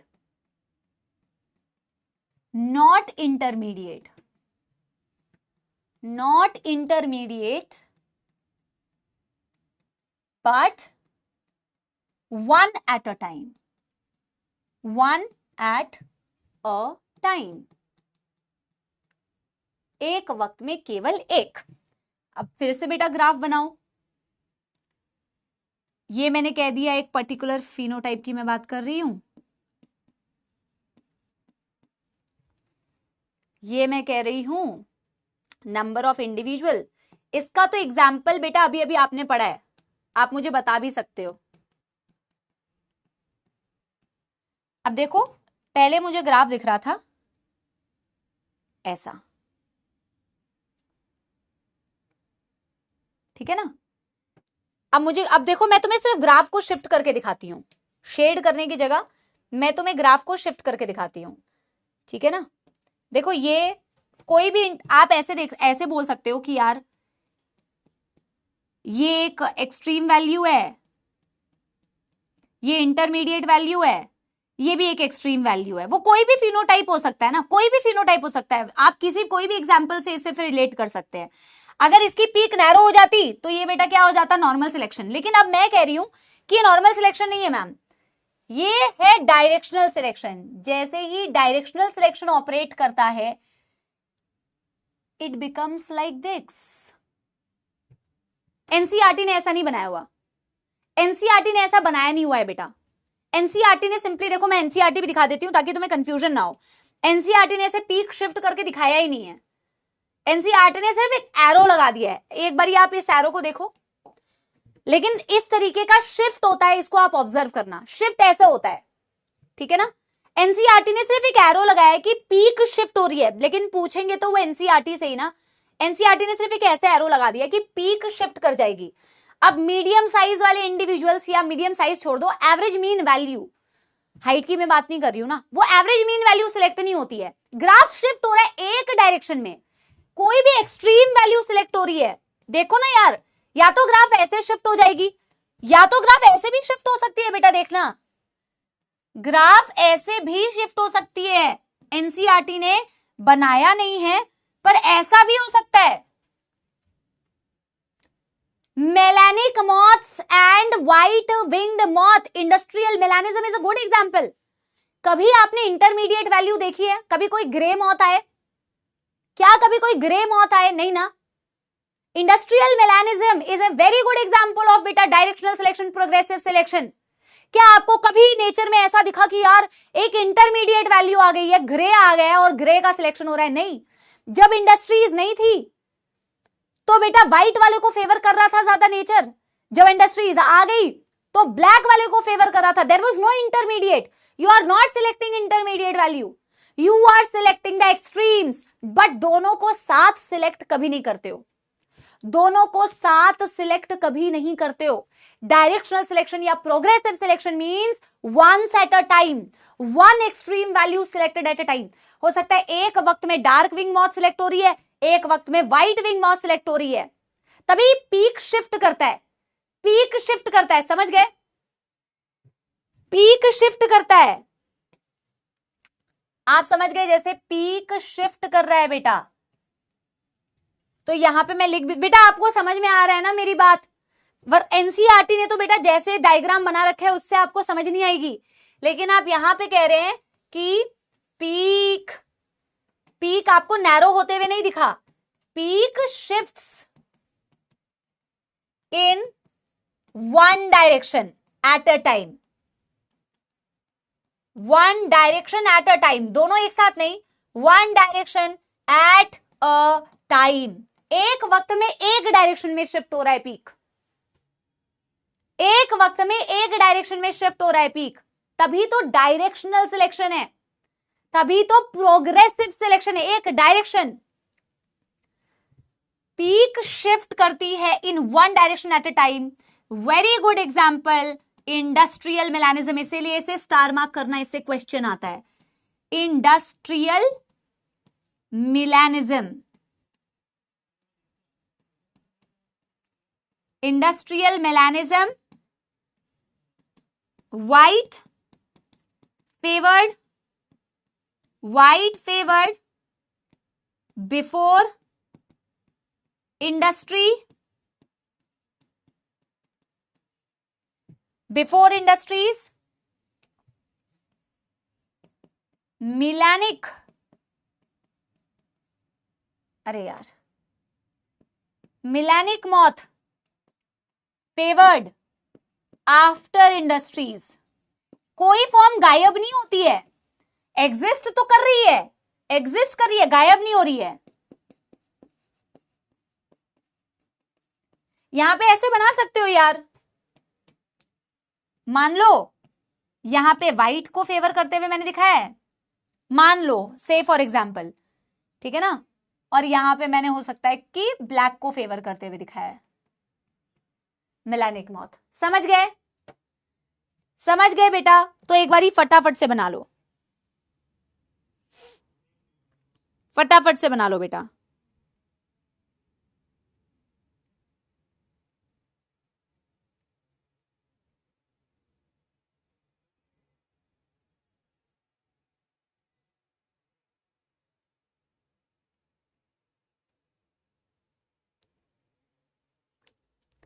done done done done.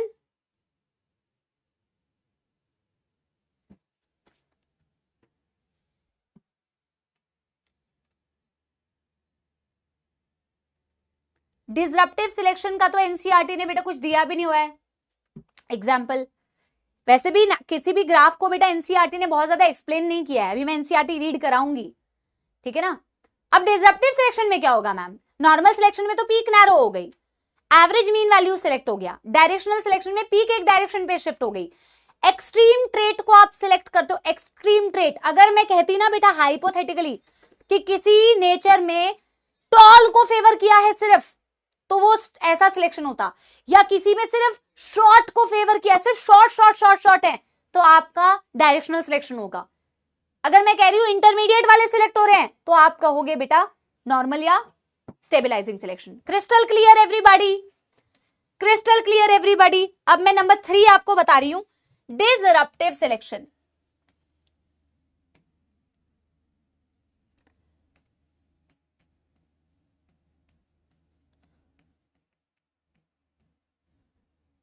Disruptive selection, जिनके पास मेडिजी होगी उनके पास तो इसका एग्जाम्पल अवेलेबल होगा, बट एनसीईआरटी में वैसे एग्जाम्पल नहीं दिया हुआ डिसरप्टिव सिलेक्शन का। जब मैं आपको डिसरप्टिव सिलेक्शन बोलती हूं तो इसमें क्या होता है बेटा, बोथ, अब सुनना, both peripheral values, both peripheral values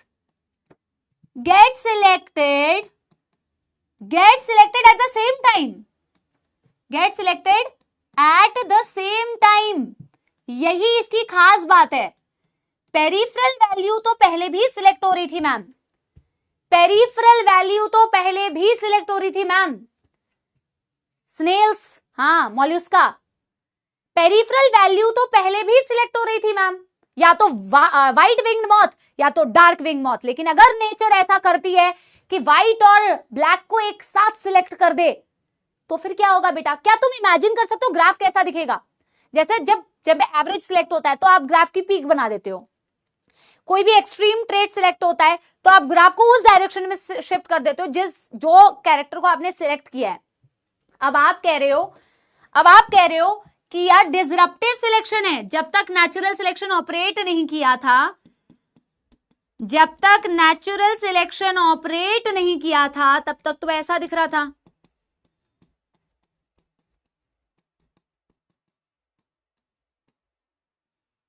यहां पे पर्टिकुलरली किसी चीज को लेने की जरूरत नहीं है, जैसे कि हम ऐसे बोलते हैं ना, ठीक है ना, ये वहीं पे रख दो।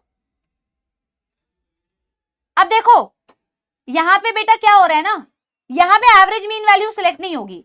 मान लो ये एक्सट्रीम वैल्यूज है, पेरिफेरल वैल्यूज है, मैं लिख नहीं रही हूं बेटा, ये पेरिफेरल वैल्यूज है ना। पेरिफेरी का मतलब होता है जो साइड में है, पेरिफेरल वैल्यूज का क्या मतलब है? Extreme values. पेरिफेरल वैल्यू का मतलब है एक्सट्रीम वैल्यूज बेटा, पेरिफेरल वैल्यूज का मतलब है जो एक्सट्रीम, उसमें कोई ग्रे नहीं है, या तो ब्लैक या तो व्हाइट, कोई इंटरमीडिएट नहीं है। एक्सट्रीम वैल्यूज को आप पेरिफेरल वैल्यू कहते हैं। ये भी पेरिफेरल वैल्यू है, वो भी पेरिफेरल वैल्यू है। अगर पेरिफेरल वैल्यू को आप सिलेक्ट करते हैं एक बार में एक तो डायरेक्शनल, ये एवरेज मीन वैल्यू था। अब आपको ग्राफ कैसा दिख रहा है बेटा? क्या आप इमेजिन कर पा रहे हैं कि ग्राफ कुछ ऐसा ही नजर आएगा मैम? इसको भी सिलेक्ट कर लिया, इसको भी सिलेक्ट कर लिया, क्या ऐसा नजर आएगा? यस। क्या ऐसा नजर आएगा कि दो पीक नजर आएंगे? क्योंकि इसको भी फेवर कर दिया, इसको भी फेवर कर दिया, and then there is a dip, बीच में एक डिप नजर आ रही है, क्योंकि एवरेज मीन वैल्यू को तो भाव ही नहीं दिया आपने। There are two peaks, there are two peaks in the graph, और जब दो पीक दिखती है आपको, यानी कि ये वाला वैल्यू भी सिलेक्ट हुआ नेचर में, ये वाला वैल्यू भी सिलेक्ट हुआ नेचर में, that is why you will get two peaks. This is called disruptive selection. Example NCERT में नहीं दिया हुआ, जैसे मैंने आपको मेडिजी में एक एग्जाम्पल दिया हुआ है कि जैसे मॉल्यूस्का है, कुछ स्नेल्स हैं, तो किसी की शेल जो है ना बेटा, किसी की जो आउटर शेल है वो डार्क है, वो क्या है, ब्लैक कलर की है या डार्क है, डार्क कलर शेल है। किसी की बेटा लाइट कलर्ड शेल है ना, और कुछ हैं जिनकी ग्रे शेल है। अब देखो इसमें डार्क वाली, ब्लैक वाली या व्हाइट वाली सिलेक्ट हो रही है, ग्रे वाली सिलेक्ट नहीं हो रही है। क्यों? जो व्हाइट वाली शेल्स वाली मॉल्यूस्का है या स्नेल्स हैं वो रेत में केमोफ्लेज कर जाते हैं तो बच जाते हैं। जो ब्लैक कलर वाले शेल्स वाले स्नेल्स हैं वो रॉक में अपने आप को केमोफ्लेज कर लेते हैं, रॉक के अंदर बेटा छुप जाते हैं, वो भी बच जाते हैं। जो ग्रे वाले हैं बेटा वो कहीं पे भी नहीं छुप पाते, इंटरमीडिएट जो वैल्यू है वो कहीं पे भी नहीं छुप पा रही, तो उनका सिलेक्शन नहीं हुआ। लेकिन जो extreme value better adaptation show कर रही हैं उनका सिलेक्शन हुआ, एक साथ सिलेक्शन हुआ, दोनों को नेचर ने साथ फेवर किया। दिस इज कॉल्ड एज बेटा डिसरप्टिव सिलेक्शन। समझ गए? यस। तो मैं यहां पे लिख देती हूं एग्जाम्पल, शेल ऑफ स्नेल। मैं अगले पेज में लिखती हूँ, यहां ना बेटा घिचपिच हो जाएगी, मुझे एक थम्स अप दे देना अगर आपने लिख लिया है तो।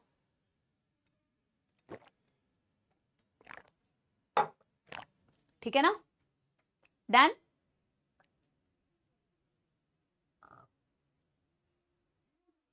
रोशन कभी बीच में नहीं गया है।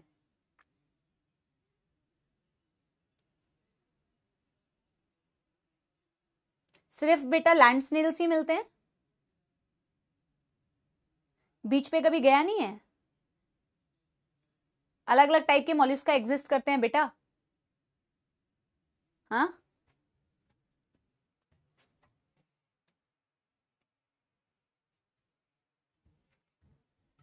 तो एग्जाम्पल में हम लिखते हैं शेल्स ऑफ स्नेल्स या मॉल्यूस्का। इसमें मैं कह रही हूं एक है डार्क, ऐसे लिख लो ब्लैक, एक है ग्रे, एक है white. Camouflage, camouflage in sand, camouflage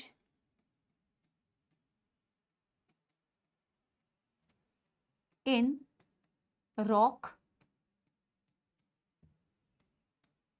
cannot camouflage।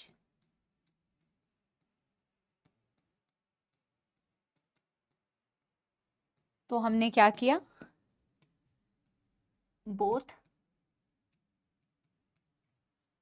Selected, that's it. पहले एनसीईआरटी की रीडिंग करेंगे,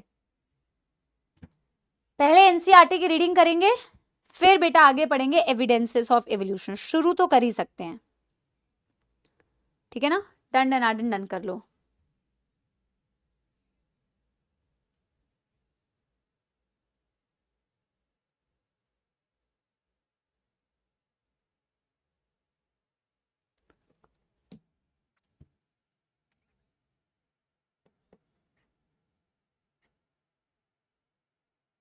लक्ष्य बेटा कंपटीशन तो हर जगह है।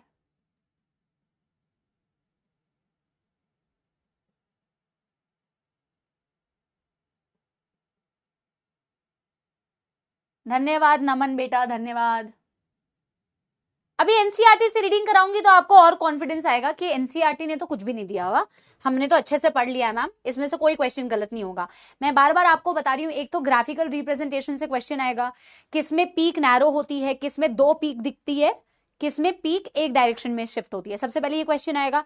हाइपोथेटिकल एग्जांपल देके आपको पूछ सकते हैं, एवरेज सिलेक्ट हो रहा है तो क्या, दोनों एक्सट्रीम सिलेक्ट हो रहे हैं तो क्या। हाइपोथेटिकल एग्जांपल्स आएगा, और ये एक बहुत इंपॉर्टेंट टॉपिक है आपके क्वेश्चन पॉइंट ऑफ व्यू से। इसमें से क्वेश्चंस बनते हैं और इजी क्वेश्चंस बनते हैं, इजी क्वेश्चंस बनते हैं, ठीक है ना।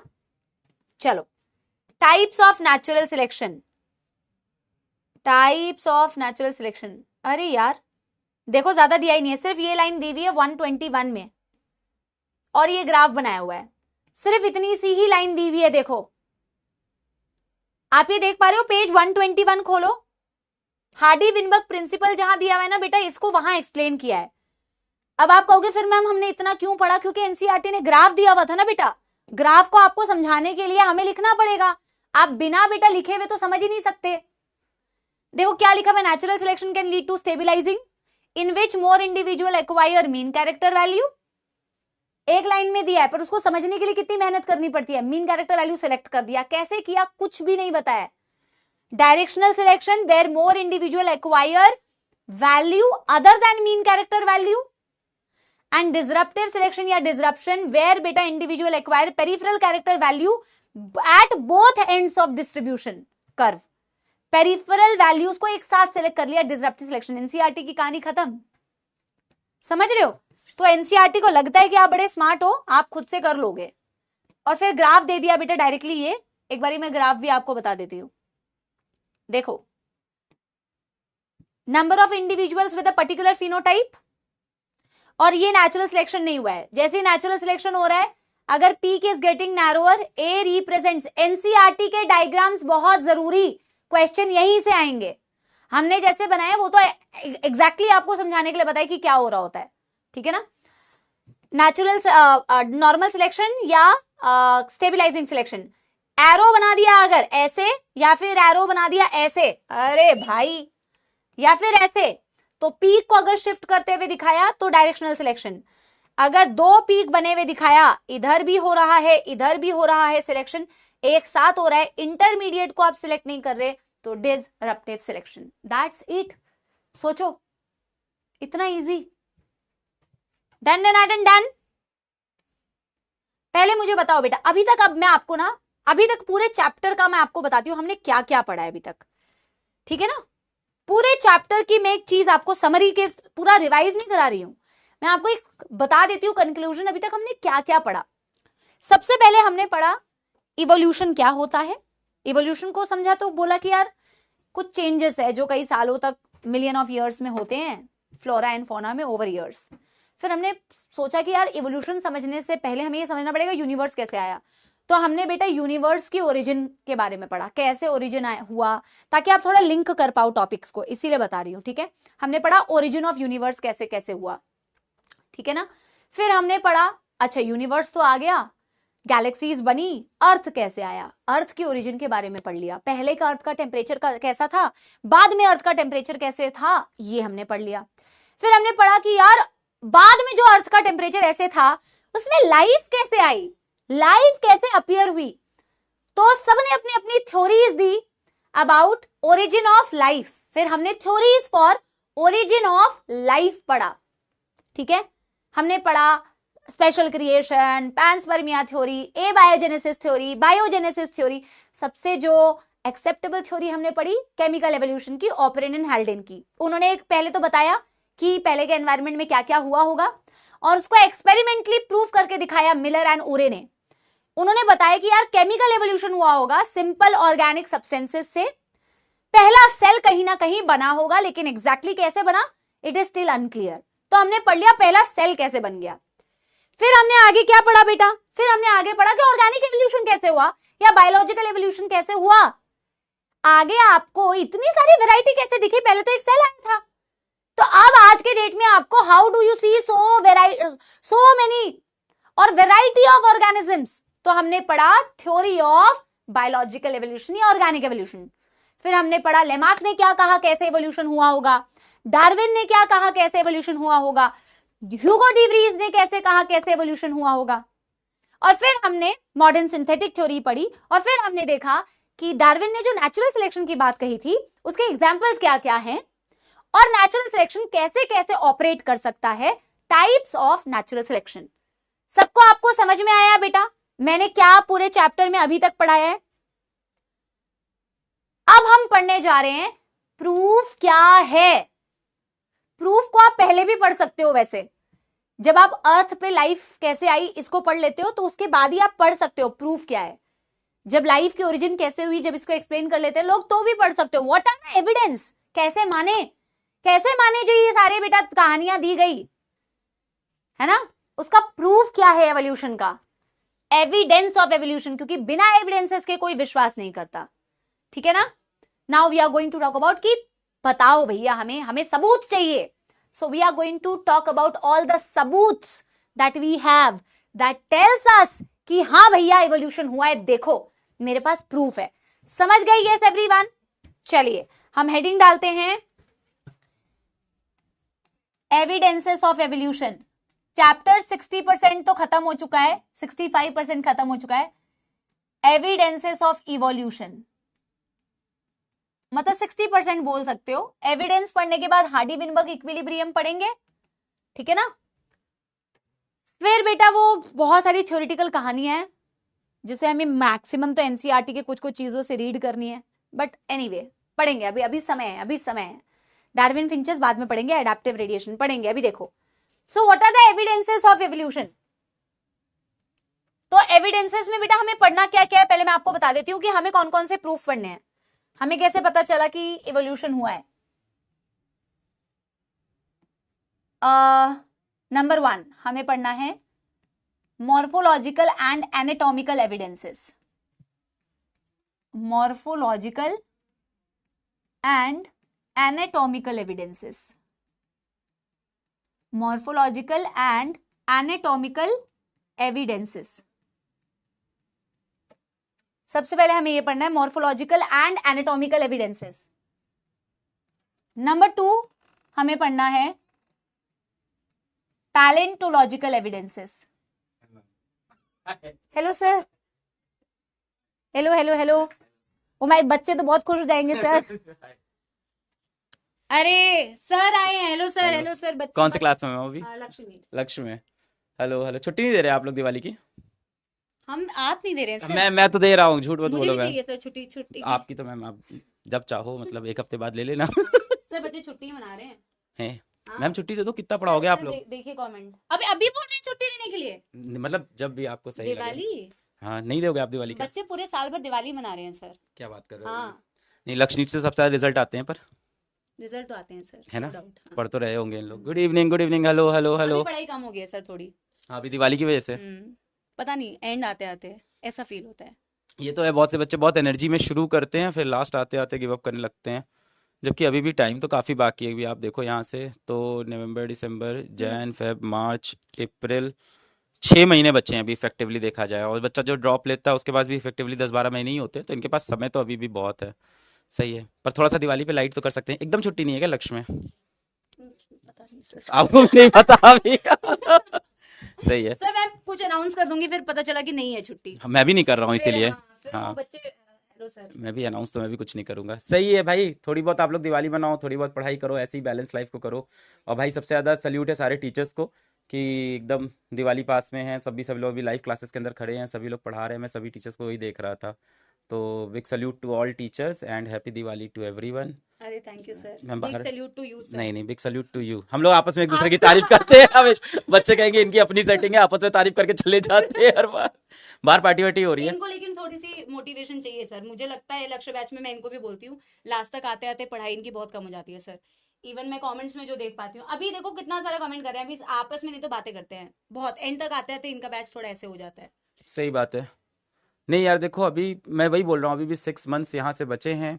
T=0 आज भी सेट कर सकते हो आप, है ना? नीट का सिलेबस आपने 11th में काफ़ी कुछ पढ़ा है, 12th में थोड़ा आपको लगता होगा चीज़ें नहीं सही है। बैच का एक्सेस आपके पास है, 1 शॉट भी इसके बाद आते हैं यूट्यूब के ऊपर, तो सारे यहाँ पे रिसोर्सेज तो आपके पास सारे बने हुए हैं। आप अपने आप को भाई एम करो। इस साल हो सकता हो नीट का पेपर थोड़ा सा डिफिकल्ट भी आ जाए, मैं बोलना नहीं चाहता हूँ, बट चांसेस हैं इस बार, क्योंकि लास्ट ईयर के जितने कट ऑफ रहे हैं उसके हिसाब से मतलब हो सकता हो इस बार NTA पेपर को डिफिकल्ट सेट कर देगा। तो फिर उसके हिसाब से भी आपको तैयारी करनी होगी। मे भी इस साल आपको वैसे स्कोर्स ज़्यादा ना दिखें, 680 690, तो इस बार हो सकता हो पेपर का लेवल अच्छा हो, तो उस हिसाब से पढ़ें। और जितने बच्चे बैच से पढ़े उनको ये फ़ायदा जरूर मिलेगा, क्योंकि यहाँ पे कंटेंट थोड़ा सा अच्छा रहता है, तो उस चीज़ का फ़ायदा। हाँ भाई, हैप्पी दिवाली सभी को। अभी उनको मैम दिवाली का ही है। दिवाली की छुट्टी की मैं बात करता हूँ मैनेजमेंट से, मुझे भी नहीं पता कब देने वाले हैं। सही है, बाहर एक दिवाली की पार्टी शार्टी चल रही है। आप फ्री हो गए आप? सर बस क्लास करके मैं कोशिश करती हूँ, मैं बिल्कुल मैं भी आऊँ। अभी सारे सभी लोग से मिल रहा हूँ। Thank you sir, thank you.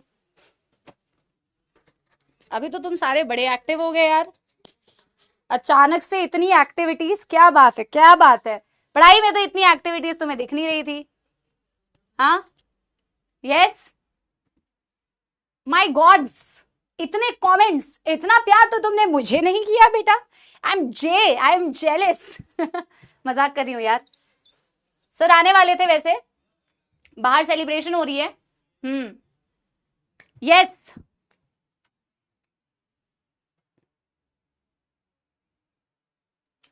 शुरू करें फिर बेटा, शुरू करें अब तो। बेटा तुम तो एकदम छुट्टी वाले मूड में आ गए होगे, है ना? चलो, अब we all love and respect अलग सर। यस, हम हमेशा एक दूसरे की तारीफ करते रहते हैं, जैसे कि सर ने बोला, सर 2 तारीफ हमारी करेंगे, हम 4 तारीफ सर की करेंगे, ऐसे मामला सही रहता है। ठीक है।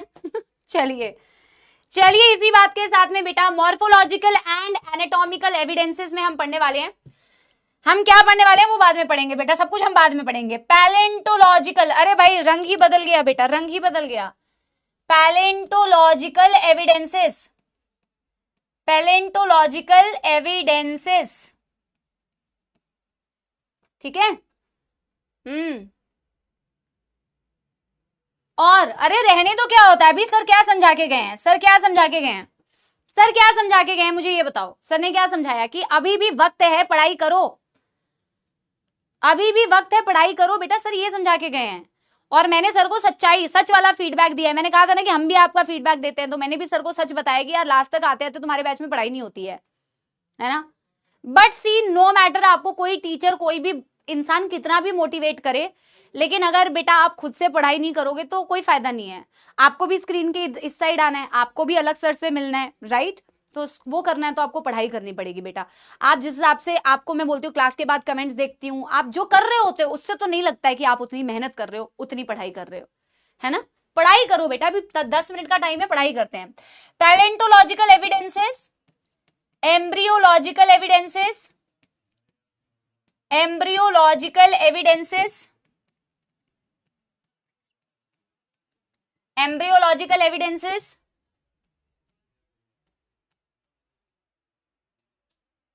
Fossil, embryological, homology, analogy. एक आप पढ़ोगे बायोकेमिकल एविडेंसेस, होमोलॉगी एनालॉगी के नीचे दिया हुआ है बायोकेमिकल एविडेंसेस। और वैसे एनसीईआरटी ने आर्टिफिशियल सिलेक्शन नहीं दिया हुआ, but that is also a kind of evidence only.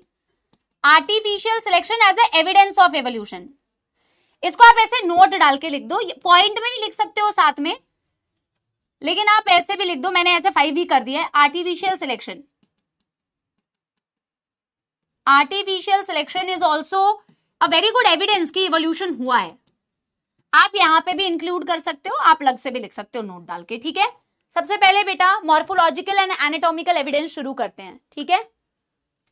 Yes everyone, morphological and anatomical evidence में हमें मेनली पढ़ना है होमोलॉगी एंड एनालॉगी के बारे में, होमोलॉगी एंड एनालॉगी के बारे में। Mainly we are going to talk about homology and analogy. बेटा तुमसे ना हो पाएगा, क्या कर रहे हो, फिर बातें कर रहे हो। सबसे पहले बेटा हेडिंग डालते हैं, morphological and anatomical evidence. Sir ने तो सच में छुट्टी करा दी तुम्हारी। अब बड़ी दुविधा है, अब सर की कंप्लेन सर को कैसे करें, कि सर की कंप्लेन सर को कैसे होती है। हाँ अलग सर, मैं आपके पास एक कंप्लेन लेके आई हूँ। सर, सर बोलेंगे क्या कंप्लेन है, सर मैं आप ही की कंप्लेन लेके आई हूँ। हाँ, एनाटॉमिकल एविडेंस। वैसे ऐसा नहीं है, आपको पता है, आपको मैं एक बात बताऊं, सर को कोई भी suggestion, I am not saying complain, but if we give suggestions to him which is rare, अगर आप ऐसे पोजीशन पे होते हो ना बेटा, where you know that you have power, तो बहुत कम लोग ऐसे होते हैं जो एक्चुअल में सुनते हैं और समझते हैं सजेशंस को, और एक्चुअल में उस पर वर्क करने की कोशिश करते हो, तो बहुत कम लोग होते हैं। So this is a quality about अलग सर जो मैंने ऑब्जर्व की है, कि ही वेलकम्स सजेशंस, ही कंसिडर्स, ठीक है। ऐसा नहीं है बेटा आप 10 सजेशन बेटा बेफालतू के सजेशंस लेके चले आओ, ही इज ऑल्सो समझदार, है ना, तो सजेशंस को कंसिडर करते हैं। एनीवे, इसके लिए सर ने मेरे को पैसा नहीं दिया था बेटा, ये तो मैंने अतिरिक्त बेटा बोल दिया। अब तो बेटा फ्लो तुम्हारा वैसे भी बेटा टूट चुका है। मॉर्फोलॉजिकल एंड एनाटॉमिकल एविडेंस में हम नंबर 1 बेटा शुरू करने वाले हैं होमोलॉगी, होमोलॉगी या होमोलोगस स्ट्रक्चर्स, होमोलॉगी या होमोलोगस स्ट्रक्चर्स, होमोलॉगी या होमोलोगस स्ट्रक्चर्स,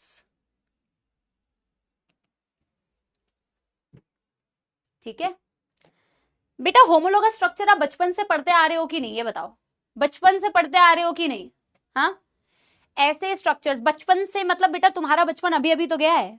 आधे लोग बेटा रिवर्स, रेट्रोग्रेसिव, एक होता है प्रोग्रेसिव, एक होता है रेट्रोग्रेसिव। आधे लोग बेटा, वैसे तो लार्वा की बात हम ह्यूमंस में करते नहीं है, बट हैं कुछ लोग लार्वल स्टेज में है, निम्फ में है, निम्फ क्लास में बैठे हुए हैं, लार्वा और निम्फ, ठीक है ना। बट आपने बचपन में पढ़ा होगा, ऐसे स्ट्रक्चर्स, और ये भी एग्जाम्पल से आपको बेटर समझ में आएंगे, कुछ ऐसे स्ट्रक्चर्स जिनकी ओरिजिन सेम होती है। देखो हम मॉर्फोलॉजिकल एंड एनाटॉमिकल एविडेंस पढ़ रहे हैं। What is the meaning of morphology and anatomy? Morphology मतलब उनकी अपीयरेंस, अगर आप देखोगे बाहरी अपीयरेंस, और एनाटॉमिकल का मतलब होता है अगर मैं इंटरनली देखूं। एनाटॉमिकल का मतलब मैं अंदर से अगर उन्हें देखूं, इंटरनल स्ट्रक्चर देखूं, that is study of the internal anatomy. और मॉर्फोलॉजी का मतलब होता है कि मैं बाहर से अगर देख पा रही हूं कोई चीज को, that is morphological. External appearance is morphology, internal बेटा इज कॉल्ड एज एनाटॉमी। जब मैं होमोलोगस स्ट्रक्चर्स की बात करती हूं या होमोलॉगी की बात करती हूं, तो मैंने कहा होमोलोगस स्ट्रक्चर, और मैं क्या पढ़ा रही हूं ये भी ध्यान रखना, मैं प्रूफ देना चाहती हूं कि इवोल्यूशन हुआ है। मैं पढ़ क्या रही हूं ये ध्यान देना, मैं मतलब आप पढ़ रहे हैं इवोल्यूशन हुआ है, इसका प्रूफ दो। तो मैंने कहा कि यार मैं ना कुछ ऑर्गेनिजम्स की मॉर्फोलॉजी और एनाटॉमी को देख के बता सकती हूं कि देखो इवोल्यूशन हुआ है, इसको देख के पता चल रहा है कि इवोल्यूशन हुआ है। उसमें होमोलॉगस स्ट्रक्चर सबसे पहले आते हैं।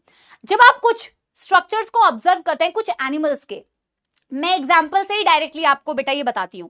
जैसे हम एग्जाम्पल में पढ़ते हैं, आप फोर लिम्स को ऑब्जर्व कर रहे हैं, आप अपनी फोर लिम्ब देख रहे हैं यानी कि ह्यूमंस, आप चीता की फोर लिम्ब को देख रहे हैं, this is your four limb ना, आप चीता की फोर लिम्ब को देख रहे हैं। आप वेल पानी में रहती है ना, वेल मछली नहीं है बेटा, मैमल है, वेल की फोर लिम्ब को देख रहे हो। और आप बैट, ठीक है, बैट्समैन वाला बैट नहीं बेटा, बैट की आप फोर लिम्ब को देख रहे हो जो उड़ने के काम में आती है। आपने इनकी फोर लिम्ब्स को देखा, आपने देखा इनके स्ट्रक्चर्स को, इनकी एनाटॉमी को देख रहे हो। तो होमोलॉगी इंडिकेट्स कि सिमिलर ओरिजिन है, स्ट्रक्चर्स जिनकी ओरिजिन सिमिलर है, एक ही जर्म लेयर से आए हैं, ओरिजिन सेम है, या बेसिक प्लान इनका सेम है, बट ये फंक्शन अलग करते हैं। समझ रहे हो मैंने क्या लिखा? Structures with similar basic plan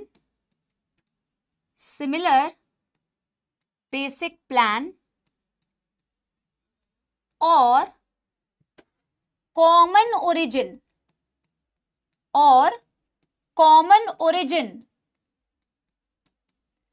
but performs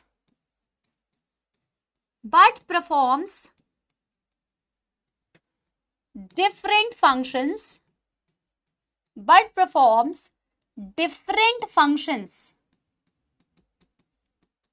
are known as homologous structures. Are known as homologous structures.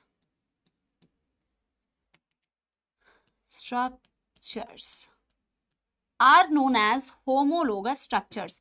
बेटा क्या आपको समझ में आ रहा है? ये ओरिजिन सेम है मैम, ओरिजिन सेम है मैम, बट अगर हम इसकी एनाटॉमी को देख रहे हैं तो ओरिजिन सेम है, बेसिक प्लान सेम है। बेसिक प्लान का क्या मतलब है मैम?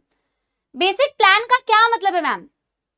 बेसिक प्लान का मतलब है अगर मैंने मेरी फोर लिम्ब देखा तो मेरी फोर लिम्ब देखा मतलब मेरी फोर लिम्ब को ऑब्जर्व किया, तो मेरे पास या तेरे पास बेटा, सपोले तेरे पास तो है ही नहीं लिम्ब्स, मेरे पास ह्यूमरस है, रेडियस है, अल्ना है, कार्पल्स है, मेटाकार्पल्स है, फैलिंजस है। 11वीं में लोकोमोशन एंड मूवमेंट पढ़ा था, सब सफा चट तो नहीं हो गया? तो हम सबके पास बेटा फोर लिम्ब में क्या है? फोर लिम्ब में मेरे पास है बेटा radius, ulna, humerus, carpals, metacarpals, tarsals. मैं एक चीता की फोर लिम्ब को देखूंगी ना बेटा, तो उसमें भी सेम हड्डियां हैं, उसमें भी सेम हड्डियां हैं बेटा, उसमें भी humerus, radius, carpal, metacarpal, phalanges same. मैंने वेल को देखा यार, वेल तो पानी में रहता है यार, पर मैंने वेल के फोर लिम्ब को देखा तो उसमें भी humerus, radius, ulna, carpal, metacarpal, phalanges. अरे भैया मैंने बैट को देखा यार, बैट तो उड़ता है यार, उसके भी एनाटॉमी में मैंने देखा ह्यूमरस, रेडियस, अल्ना, कार्पल्स, मेटाकार्पल्स, फैलेंजेस। नंबर भी सेम, बोन्स भी सेम, ओरिजिन बोन्स की मेसोडर्मल सेम, बट फंक्शन अलग अलग करती है। ह्यूमंस के hand for example holding any object, चीता वेरी फास्ट रनिंग बेटा, वेरी फास्ट रनर्स, तुम कंपटीशन नहीं कर पाओगे, चीता नहीं हो ना तुम, ठीक है ना। वेल स्विमिंग, वो पानी में रहती है, एंड बैट फ्लाइंग, ये तुम कर सकते हो बेटा, आधे टाइम तो तुम हवा में उड़ते रहते हो बेटा, ये तुम्हारा तो जब से लक्ष्य बैच स्टार्ट हुआ है तब से तुम हो, समझ रहे हो? यस, 4 limbs ऑफ ह्यूमंस, चीता, वेल, बैट। सबसे पहला एग्जाम्पल बता रही हूं, एनसीईआरटी के डायग्राम से भी दिखाऊंगी एग्जाम्पल। तो मैंने बोला 4 limbs ऑफ ह्यूमन, ये सारे मैमल्स हैं, अगर ध्यान से देखो ये सारे मैमल्स हैं, बैट, चीता, वेल, ये सारे मैमल्स हैं, ये सारे मैमल्स हैं बेटा।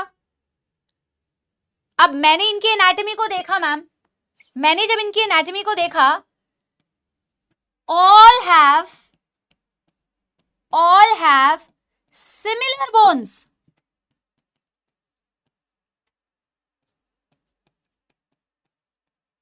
Radius, ulna, humerus, carpal, metacarpal et cetera यार, मेटाकार्पल, बट still perform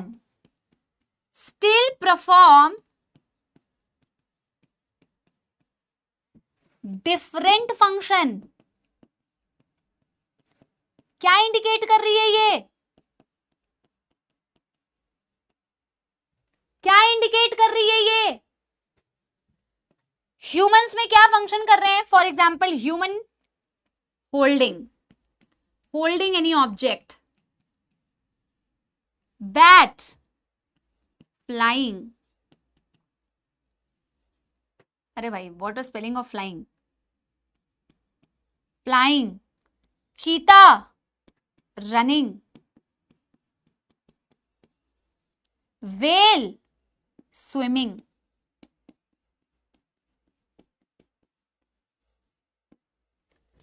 क्या इंडिकेट कर रहे हैं? इवोल्यूशन इंडिकेट कर रहे हैं, पर कैसे कैसे कैसे एविडेंस है मैम? इससे क्या फर्क पड़ता है? हाँ ठीक है, मैंने मान लिया मैम, ठीक है भैया, ठीक है मैम, आपने बता दिया कि इनके पास सेम बोन्स है, तो हम क्या करें? हमें कैसे पता चलेगा कि इवोल्यूशन हुआ है? इससे हमें ये पता चल रहा है कि यार देखो ये सारे मैमल्स थे, इन सबके पास बेटा ये सारे मैमल्स थे, बट तुम्हारे साथ बेटा कोई चीता तो यहाँ खड़े होकर पढ़ा नहीं रहे बेटा, सपोले पढ़ जरूर रहे हैं पर कोई चीता थोड़ी पढ़ा रहा है बेटा, या कोई बैट आके तुम्हें थोड़ी क्लास ले रहा है, या बेटा बैट की जगह कोई इंसान बेटा ह्यूमन हवा में उड़ थोड़ी रहा है, या बेटा समझ रहे हो ना? पर स्ट्रक्चर्स तो सेम है मैम, फिर भी अलग अलग फंक्शंस क्यों कर रहे हैं? ये इवोल्यूशन को इंडिकेट कर रहा है, क्यों पता है? It is a result of divergent evolution. Divergent, मैं इसको लिखवाऊंगी अगली क्लास में क्योंकि लिखने में समय लगेगा, आज मैं सिर्फ आपको समझा के जा रही हूं, लिख तो लेते ही हैं, मतलब समझ रहे हो ना? Homology is a result of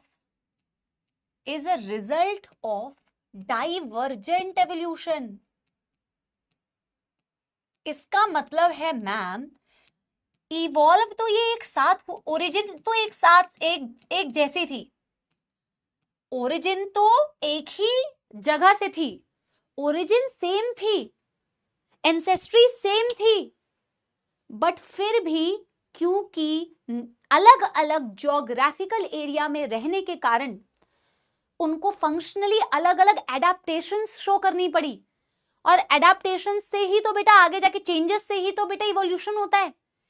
even after having common origin they divorced. Why they divorced? Because one was living in water, one was living in बेटा पानी, वन वॉज लिविंग इन जंगल, एक को उड़ने की जरूरत थी, सबकी नीड्स अलग अलग थी, और नीड के अकॉर्डिंग बेटा सब में मॉडिफिकेशंस हुई, और उसी मॉडिफिकेशंस के कारण फंक्शन अलग अलग हो गया। दे इंडिकेट कि इवोल्यूशन हुआ है divergent evolution. Even after having common origin, if the structures perform different functions, it is a result of divergent evolution. समझे? समझे? Yes everyone? बेटा इसके बारे में मैं एक चीज लिख देती हूं, even after having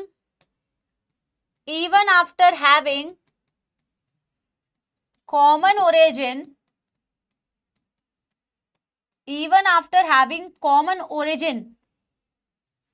due to different कितना इजी है बेटा, और कितना इजी है बताओ, कितना इजी है, मस्त है ना,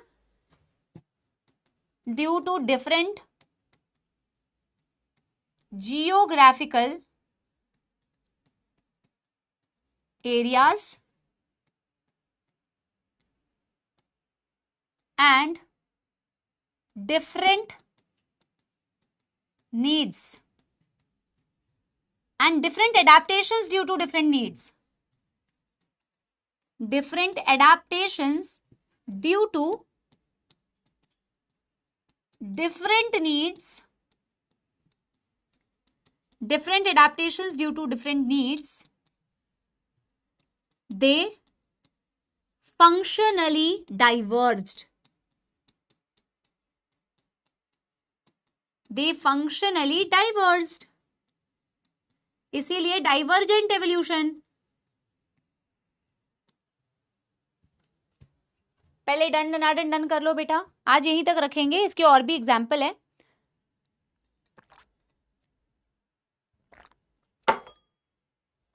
इसके और भी एग्जाम्पल है बट हम नहीं करेंगे, ठीक है।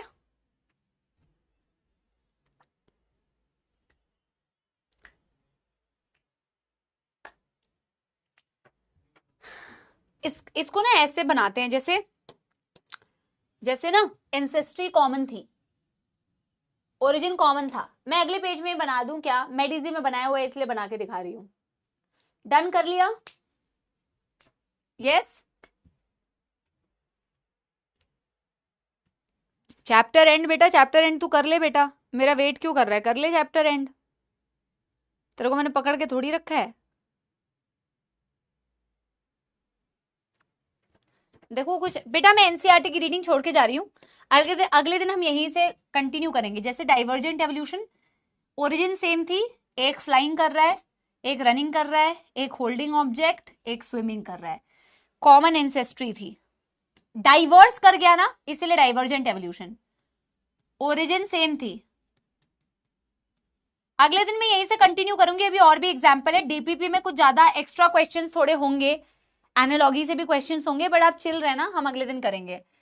तो इसमें चीता बन गया, चीता रनिंग कर रहा है, मतलब आपको तो पता ही है ना मैंने क्या समझाया। ह्यूमन बन गया, एंड अलग अलग ज्योग्राफिकल एरिया में रह रहे थे, वेल बन गया एंड बैट बन गया, ठीक है।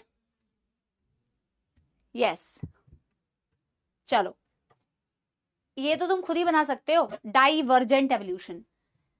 तो अब बेटा दिवाली के बाद क्लास होगी, जैसा कि सर ने भी आके समझाया, लक्ष्य बैच से सबसे ज्यादा सिलेक्शंस होते हैं। सबको लगता है सबके बैच से सबसे ज्यादा, मैं तो सारी बैचेस पढ़ाती हूँ खैर। तो अब लेकिन यस, लक्ष्य से बहुत अच्छी रैंक आती है, लक्ष्य के बच्चों की रैंक्स भी बहुत अच्छी आती है, बहुत अच्छा स्कोर होता है, और बहुत सारे सिलेक्शंस होते हैं बेटा, no doubt about it. And 12th के बाद आप सिलेक्ट होते हैं, आप ये सोच के देखिए। तो आई एम होपिंग कि दिवाली की जो भी हॉलीडेज होंगी उसमें आप अच्छे से पढ़ाई करेंगे, टाइम पास नहीं करेंगे, और कमेंट सेक्शन में भी टाइम पास मत किया करो बेटा, अपना जेन्युइन वो ओपिनियन बताया करो और जेन्युइन बातें किया करो, फालतू की बातें मत किया करो। और इसी बात में बेटा, शुभ दीपावली, हैप्पी दीपावली सब। मैं कभी नहीं बोलती कि आप बिल्कुल फेस्टिवल मत मनाओ, मैंने अर्जुनाज में भी यही बात बोली थी, आपको भी यही बात बोल रही हूँ। फेस्टिवल है, आप ज्यादा बेटा टेंशन और ज्यादा घुटन तब होगी जब आप नहीं मनाएंगे, तब आपको ज्यादा परेशानी होगी, तब आपको ऐसा लगेगा पढ़ाई भी नहीं होगी। इससे अच्छा थोड़ा दिवाली मनाओ, इट्स ओके। ऐसे बेटा तुम अपने आप को बहुत ज्यादा स्मार्ट मत बनो कि बहुत पढ़ता हूं मैं तो ऑल टाइम पढ़ता रहता हूँ, ऐसा भी कोई नहीं करता है। थोड़ा बहुत फेस्टिवल मनाओ, फैमिली टाइम एंजॉय करो, अच्छा लगेगा, अच्छा फील करोगे, करो, लेकिन साथ साथ में पढ़ाई भी इक्वली बहुत अच्छे से करो। And I want from you guys a promise कि यार नहीं मैम आप सही बोलो, हम सिलेक्शन लेके आएंगे, हम आपको मिलेंगे, हम आपको बताएंगे कि मैम देखो आपने क्लास में बोला था, हम सिलेक्ट होके आए हैं, ठीक है ना। So I want that result from your class, so that I can feel proud बेटा, I can feel proud of you guys. So मेहनत करते रहो, ठीक है। और इसी बात के साथ में मनीष भी कुर्ता पजामा के साथ आ चुका है, दिवाली का गाना गाएगा। हाँ, तो मैं दिवाली का गाना जो मुझे बेटा 2 लाइन आती है ना, वही मैं सुनाती हूँ तुम्हें, ठीक है। आवाज बहुत बेकार है। ओ, और क्या क्या बेकार है मनीष? देखना, मेरे तुम्हारे सबके लिए हैप्पी दिवाली, सारे सितारे उसके लिए हैप्पी दिवाली। और दिवाली पे और कोई गाना है ना? और कोई गाना नहीं है दिवाली पे, यही गाना बेटा मुझे याद आ रहा है। Okay, so happy Diwali. मैं तो झूम भी गई, झूमते झूमते मैंने गाना गा लिया, happy Diwali. Bye bye, thank you so much, I will see you all super soon, bye bye, thank you.